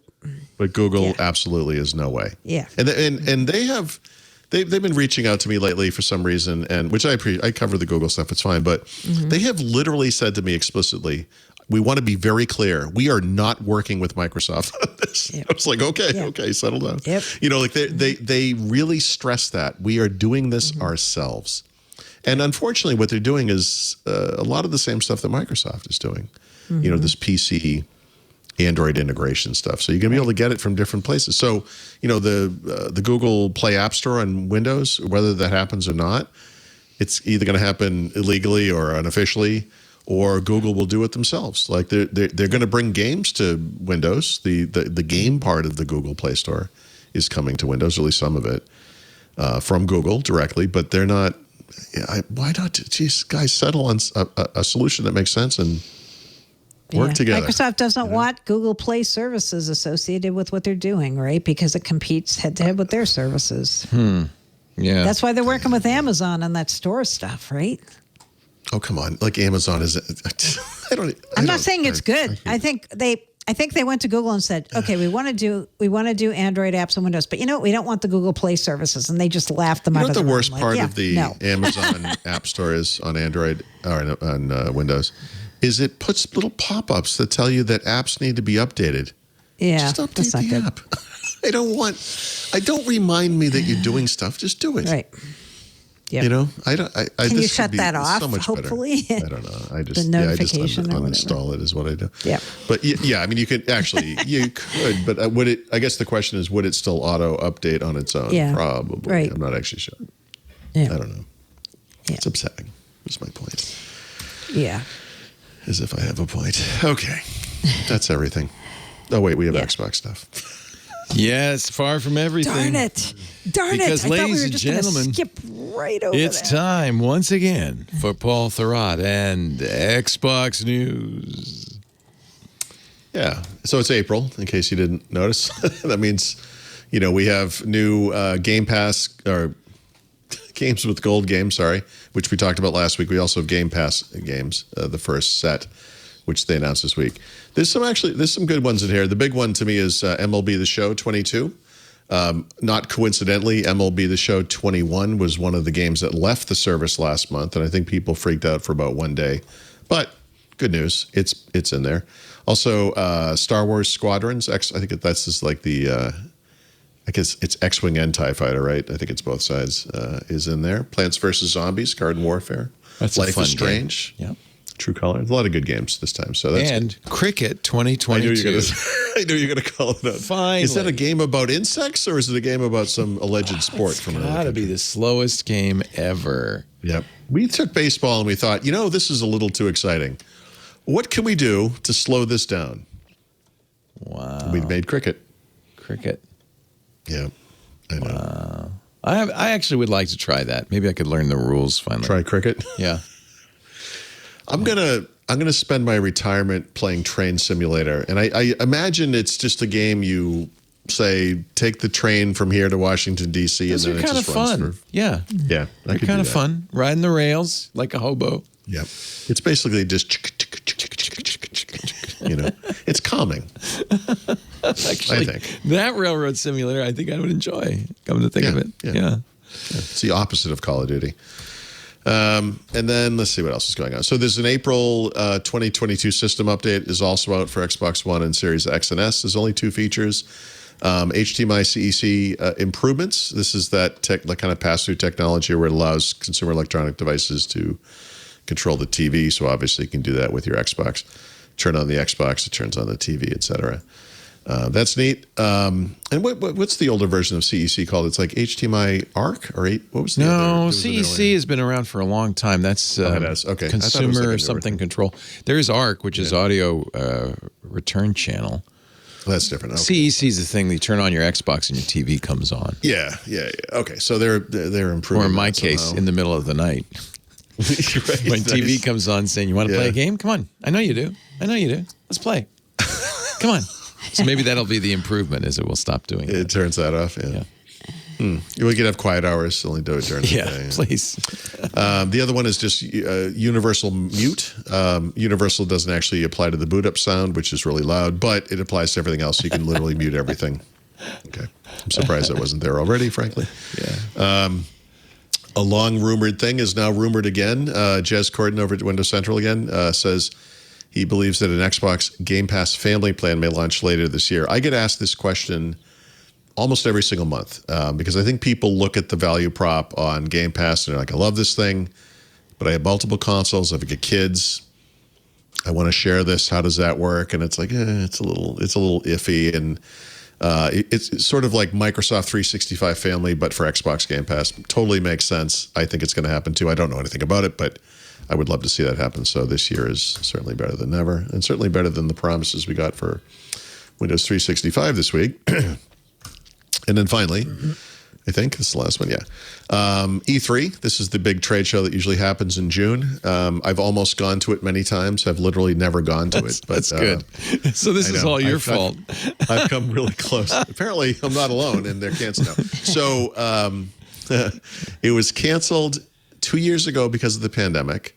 Last year, it was a virtual event, right? Yeah. And this year, they're like, yeah, we're just going to cancel it again. Now, they say they're going to come back. I just remind you, Comdex said it was going to come back too. Yeah. So it could happen, I guess, but I don't think it's going to happen. It doesn't make sense if you have a virtual show to cancel it for COVID.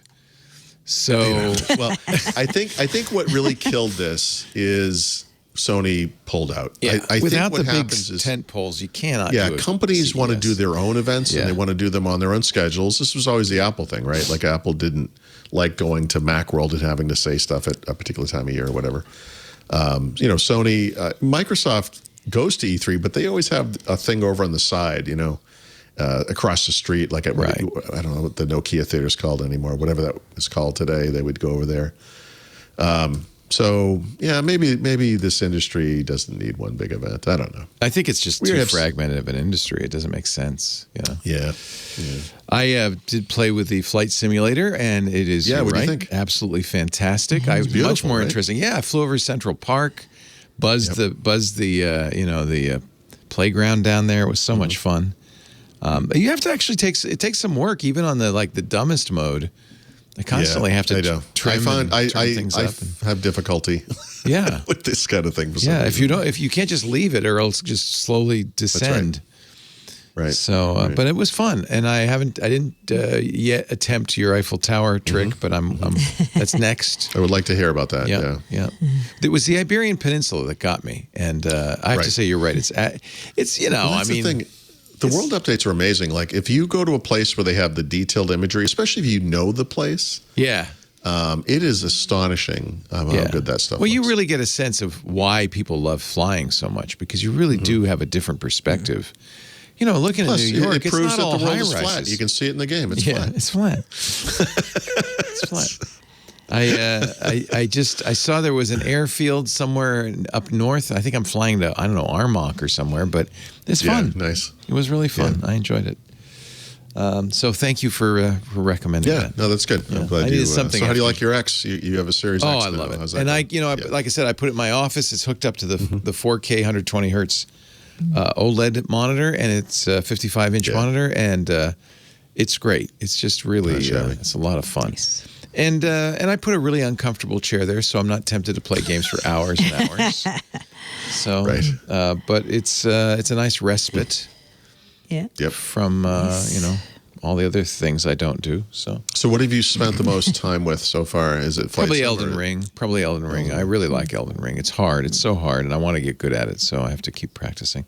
But I did spend a lovely hour before dinner last night flying over New York City. It was great fun. Nice. Yeah. Nice. You gave me a couple other games I'm gonna get. I think I have Sea of Thieves, Assassin's Creed. Yeah. Is it Origins or Valhalla? I can't remember, but one of them is maybe it's Valhalla. Valhalla's the latest one. Yeah, it's the Viking one, I guess. The Viking one, yeah. Yeah, so that looks like fun. I like being a Viking, and so yeah, it's fun. I don't. Well, you should try Halo as well. Oh, that's right. I did. I bought Halo Infinite, and then I decided to go away while it downloaded, and someday I'll go back. Yeah, it does. It It's does take a while. large. It's a large download. Do you run out of space on your Xbox? I got the terabyte version. That should be enough. I did not. The bigger problem I have is on the S, which only has half the storage. And even though the games don't take up as much space, that one fills up quick. Yeah. Terabyte's not bad. Okay. But And some you of these can't- games are big, like Flight Sim with all the world updates. Halo Infinite. Well, that's what I figured. That Elden Ring, like 5-6 games in, you're going to be. That's plenty. Yeah, that's good. No one needs more than 5 or 6 games. No. No. Right. It's plenty. That's right. Plenty of games. Don't disagree with anybody on that. That's exactly right. All right, we're going to take a break. Back of the book coming up with Paul Thurrott and Mary Jo Foley. Game talk is over. Get Sriracha off the fans. You're going to be doing a beer in just a minute. But first, a word from our sponsor today, HackerRank. You know HackerRank. I know HackerRank. I love HackerRank. It's a place developers go to get jobs. Teams go to find developers for the jobs they need filled. And one of the things, of course, it's always a pain point for both sides in this process is the technical interview. You need to do it. You don't want to hire somebody who doesn't have the chops, right? But it's also kind of a pain. It might be the last thing you have time for in your busy day. Well, you're going to love HackerRank. They've just created an IDE for technical interviews. This, it's funny. I don't know why nobody's thought of this before. It's basically a set of easy-to-use interview tools that really help you cut through to find the best developers for your technical projects. You get a pre-made question library with over 2,500 questions, so you'll quickly find the right questions for your coding needs to find the right developers. There's a code playback feature, which I think is really great. So, you give them a problem, you say half an hour, you can now review their coding approach as they type it in. So you can score their skill levels. That's a really nice feature. If you like to do those collaborative coding problems where you say, why are manholes round and here's the whiteboard and you can work together, they have a built-in whiteboard. So this is really for the remote interview process, a really great feature. And that way you can collaborate in real time and you can see their problem-solving skills. This is going to help so much. It's time to reboot your technical interview process. Just one more reason why HackerRank is beloved by developers and the people who hire them. HackerRank. Click, interview, done. You can start using HackerRank free today, including that IDE. See how much better a technical interview can be. Reboot your technical interviews with HackerRank and their easy-to-use tools. Pre-made question library, the code playback, the built-in whiteboard. You'll be conducting better technical interviews, wasting less of your time, and most importantly, instantly identifying the right talent. HackerRank. Everybody loves them. HackerRank.com/WW to start a better tech interview for free today. HackerRank.com/WW. We thank them so much for supporting Windows Weekly, and you support us, of course, as I've mentioned before, by going to that address and letting them know you saw it here. HackerRank.com/WW for Windows Weekly. Paul Thurrott, it's time for your back of the book tip of the week. So we're not exactly done with video games because my tip is Halo related. Oh.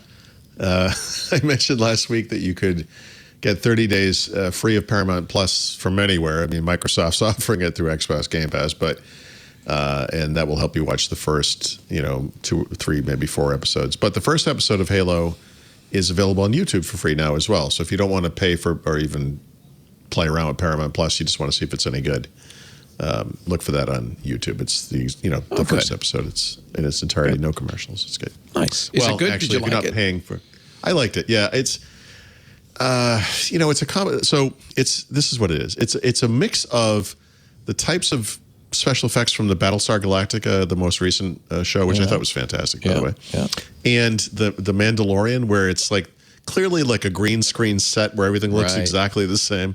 Right. So there's some of the former, some of the latter. I think the big set piece stuff is fantastic. The fight scenes are great.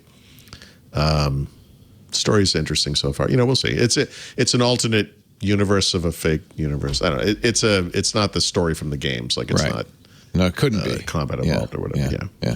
Well, it could be, I guess. But anyway, it's worth, if you're a video game fan or a Halo fan, it's worth at least checking. They know they're going to get the Halo fans. Yeah, it's not like remember the Doom movie they made with The Rock? It's not that bad. No. It's okay. It's okay. I spent a good part of the last week looking at video editors. I do have access to Adobe Premiere Elements, but because of the licensing, it's kind of ponderous to move it from computer to computer, and you have to keep updating it every year and paying for it and all that kind of stuff. And so I've been looking for free products. There are a lot of them, and there's some really crazy big things like DaVinci Resolve, for example. But complicated. So the one I've settled on, I think I'm going to stick with it. It's called Shotcut. It's open source, cross-platform. It's available on Mac, Windows, and Linux. It does everything you would expect: all the filters, titling, transitions, output formats, blah blah blah, whatever. It's video editing is hard. It's but based on what I've been playing with, it seems like this is a good one. Certainly, if you're looking for a video editor and you don't want to pay for one, especially, this is something to check out. It's good. It's I think Shotcut. It's a strange name, but Well, you're cutting shots. Shotcut.org. Yeah. Yeah, it's a timeline editor. It looks actually. Yeah, it's timeline. Yeah, kind of looks like Premiere. Yeah. Yeah. I mean, they all kind of look similar. Cool. It's good. It's worked out well. The rendering speed seems good. Yeah, it seems good. I'll keep playing with it. All right. Yeah, we'll keep playing with it. And as if that weren't enough, an app. Oh, that was your app pick of the week. How about an enterprise? How about an enterprise pick of the week with Mary Jo Foley? Yeah, so we mentioned the reorg with the Android stuff in Panos' org. That happened last week. This week, there was another big reorg in Scott Guthrie's organization. And if you're an enterprise customer, you probably want to know about this because there were some pretty big changes. So one is James Phillips, who is pretty powerful at Microsoft. He's heading up the 15,000 person digital transformation group. And that group is, although I hate the term digital transformation, this group actually did a lot of stuff, real stuff, like around data, AI, and all that. So Phillips is leaving immediately, going somewhere that he can't disclose for 2 weeks. I'm like, oh man, what if he goes to Salesforce? That would be really bad for Microsoft. But he isn't saying where he's going yet. And they're not directly replacing him. Instead, they're taking all these teams and they're moving them under Scott Guthrie. One of the big winners in this, which is very interesting, is Charles Lamanna. Charles Lamanna is the Power Platform guy. He also is running the Dynamics business now. So he's got a seat at Scott Guthrie's table now. So that means Dynamics Power Platform is going to get even bigger, more prominent, and you're going to hear more about Charles Lamanna. So keep that name in mind. They also talked about how they're starting to integrate Nuance, the company they bought for $19.7 billion recently, into the organization. So unlike GitHub and unlike LinkedIn, they're not pretending this is a separate company and letting them do their own little thing over there. They're taking parts of Nuance and they're mushing it into Microsoft. Mush. Nuance is mostly a healthcare business. So they're taking the Microsoft Health business. They have a health and life sciences engineering team, combining it with Nuance R&D, making that one org. Then they're taking the Nuance Enterprise business, which is more about ambient computing, and they're combining that with Lamanna's business platform org. So they're going to do things like contact centers using voice and all that kind of stuff.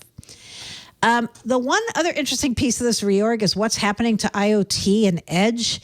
They have been their own businesses for pretty much years now, and Microsoft is taking those and moving them back into the other teams that work in areas around industry, Azure Arc, Azure Stack, Azure Edge Zones, and they're going to not have IoT be its own thing over on the side anymore. They're going to make it part of the Azure organization more deeply.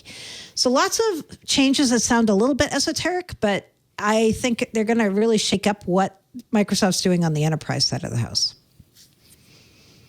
Keep it in mind. You know what else I'm keeping in mind? The watchword of the week. Yes, I know. So I didn't have a code name, but this is a term you're going to start hearing more. I'm not going to say as much as you heard Hadoop. Everyone loves and knows Hadoop, but process mining, people. It's a new term you're going to hear a lot.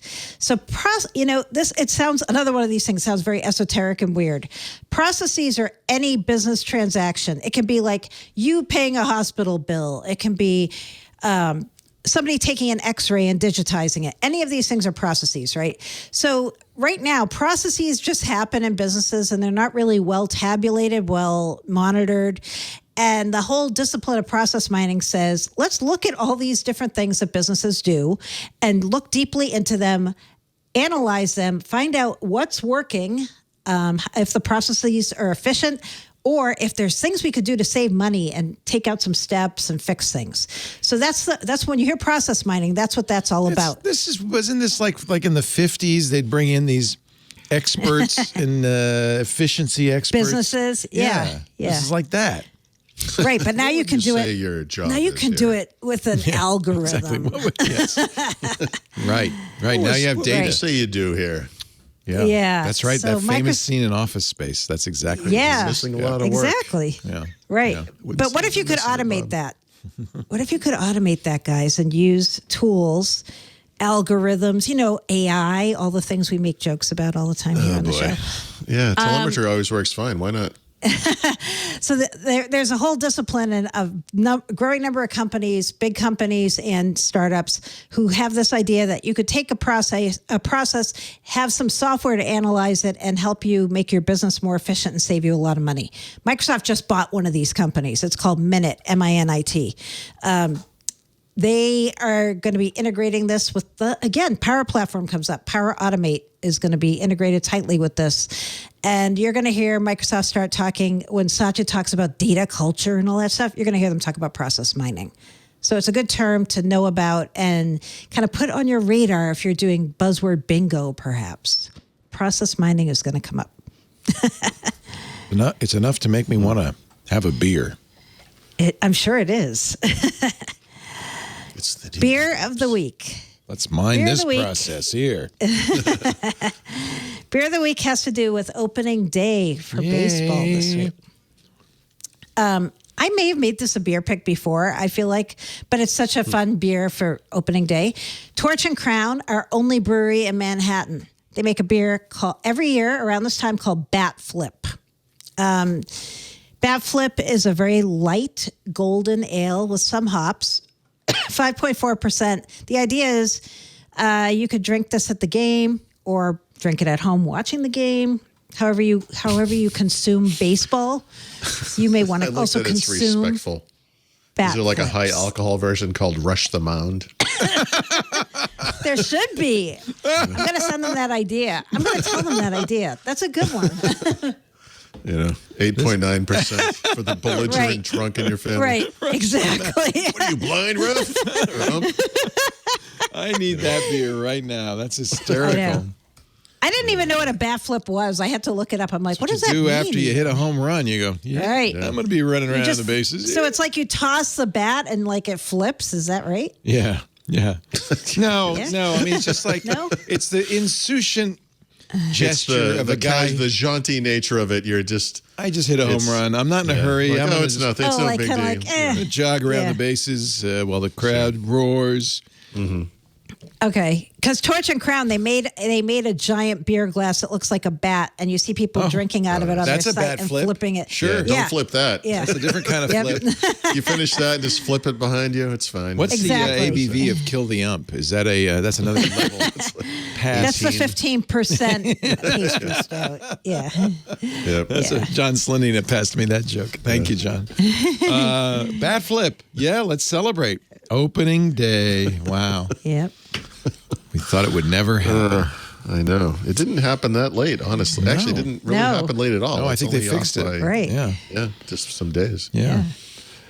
Kids, I know you've had a great time today, so have I, but it's sad to say you got to go home because Windows Can't stay here. Can't stay here. It's over.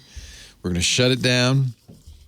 Thank you very much to our esteemed hosts, Mary Jo Foley at allaboutmicrosoft.com, Paul Thurrott at thurrott.com. Don't forget the Field Guide to Windows 10 is available at leanpub.com. Field Guide to Windows 11 in process. That'll be coming as well. You can watch us do the show if you want to watch live. Then you'll get all the stuff in between that we cut out to make the show less than 5 hours long. That happens every Wednesday, 11 a.m. Pacific, 2 p.m. Eastern. That would be 1800 UTC at live.twit.tv. There's live video and audio streams there for your entertainment. You can also chat live if you're watching live in the IRC. That's open to all at irc.twit.tv, run by our fabulous community. We also have our own servers on Discord if you're a Club Twit member. Don't forget, $7 a month, twit.tv/clubtwit. After the fact, all of the shows available on the website, twit.tv. In the case of this one, twit.tv/ww for Windows Weekly. Once you're there, you'll also see a link to the YouTube channel. Every show has its own YouTube channel, so you can watch the video there. I think the best way to consume this show and all our shows is subscribe in your favorite podcatcher, so you don't even have to think about it. It just shows up. When you're in the mood, you press play, you listen, audio or video, depending on your podcast player. Both are available. And if your podcast client allows for reviews, please leave us a 5-star review. Tell the world how wonderful Windows Weekly is. Don't forget, Club Twit members, the Paul Thurrott Ask Me Anything is up now on the Twit Plus feed. You got to listen to that. It was great. I think, I'm not sure, there might be some rooms left on the Windows Alaska cruise. Cruise.twit.tv. It is. Have you picked your excursions yet, Paul? No, I don't know we literally, when we went to Mexico in August, we brought a printout of that to plan it then. Yeah. Normally we do this, the minute you can, and Lisa and I both put this off. So we're going to do it, and then we'll send you our picks, so maybe we can all go together. I'm curious. And I'll post them in the Discord. There's a cruise channel in the Discord as well. That is a Alaska cruise in July. Paul and his wife Stephanie, Lisa, and I, plus other stalwarts of the Windows community will be going along. Yeah, that's right. On their own dime, I might add, which is really great. We have more than 100 people from the Twit family on board, so it's going to be really, really fun. Cruise.twit.tv. I guess that's all the plug-in I've got. Thank you, guys. Have a great week. And we'll see you next time on Windows Weekly. Bye-bye, dozers. Hey, I'm Rod Pyle, editor of Ad Astra Magazine, and each week I'm joined by Tarek Malik, the editor-in-chief over at Space.com, in our new This Week in Space podcast. Every Friday, Tarek and I take a deep dive into the stories that define the new space age. What's NASA up to? When will Americans once again set foot on the moon? And how about those samples from the Perseverance rover? When are those coming home? What the heck has Elon Musk done now? In addition to all the latest and greatest in space exploration, we'll take an occasional look at bits of spaceflight history that you probably never heard of, and all with an eye towards having a good time along the way. Check us out on your favorite podcatcher.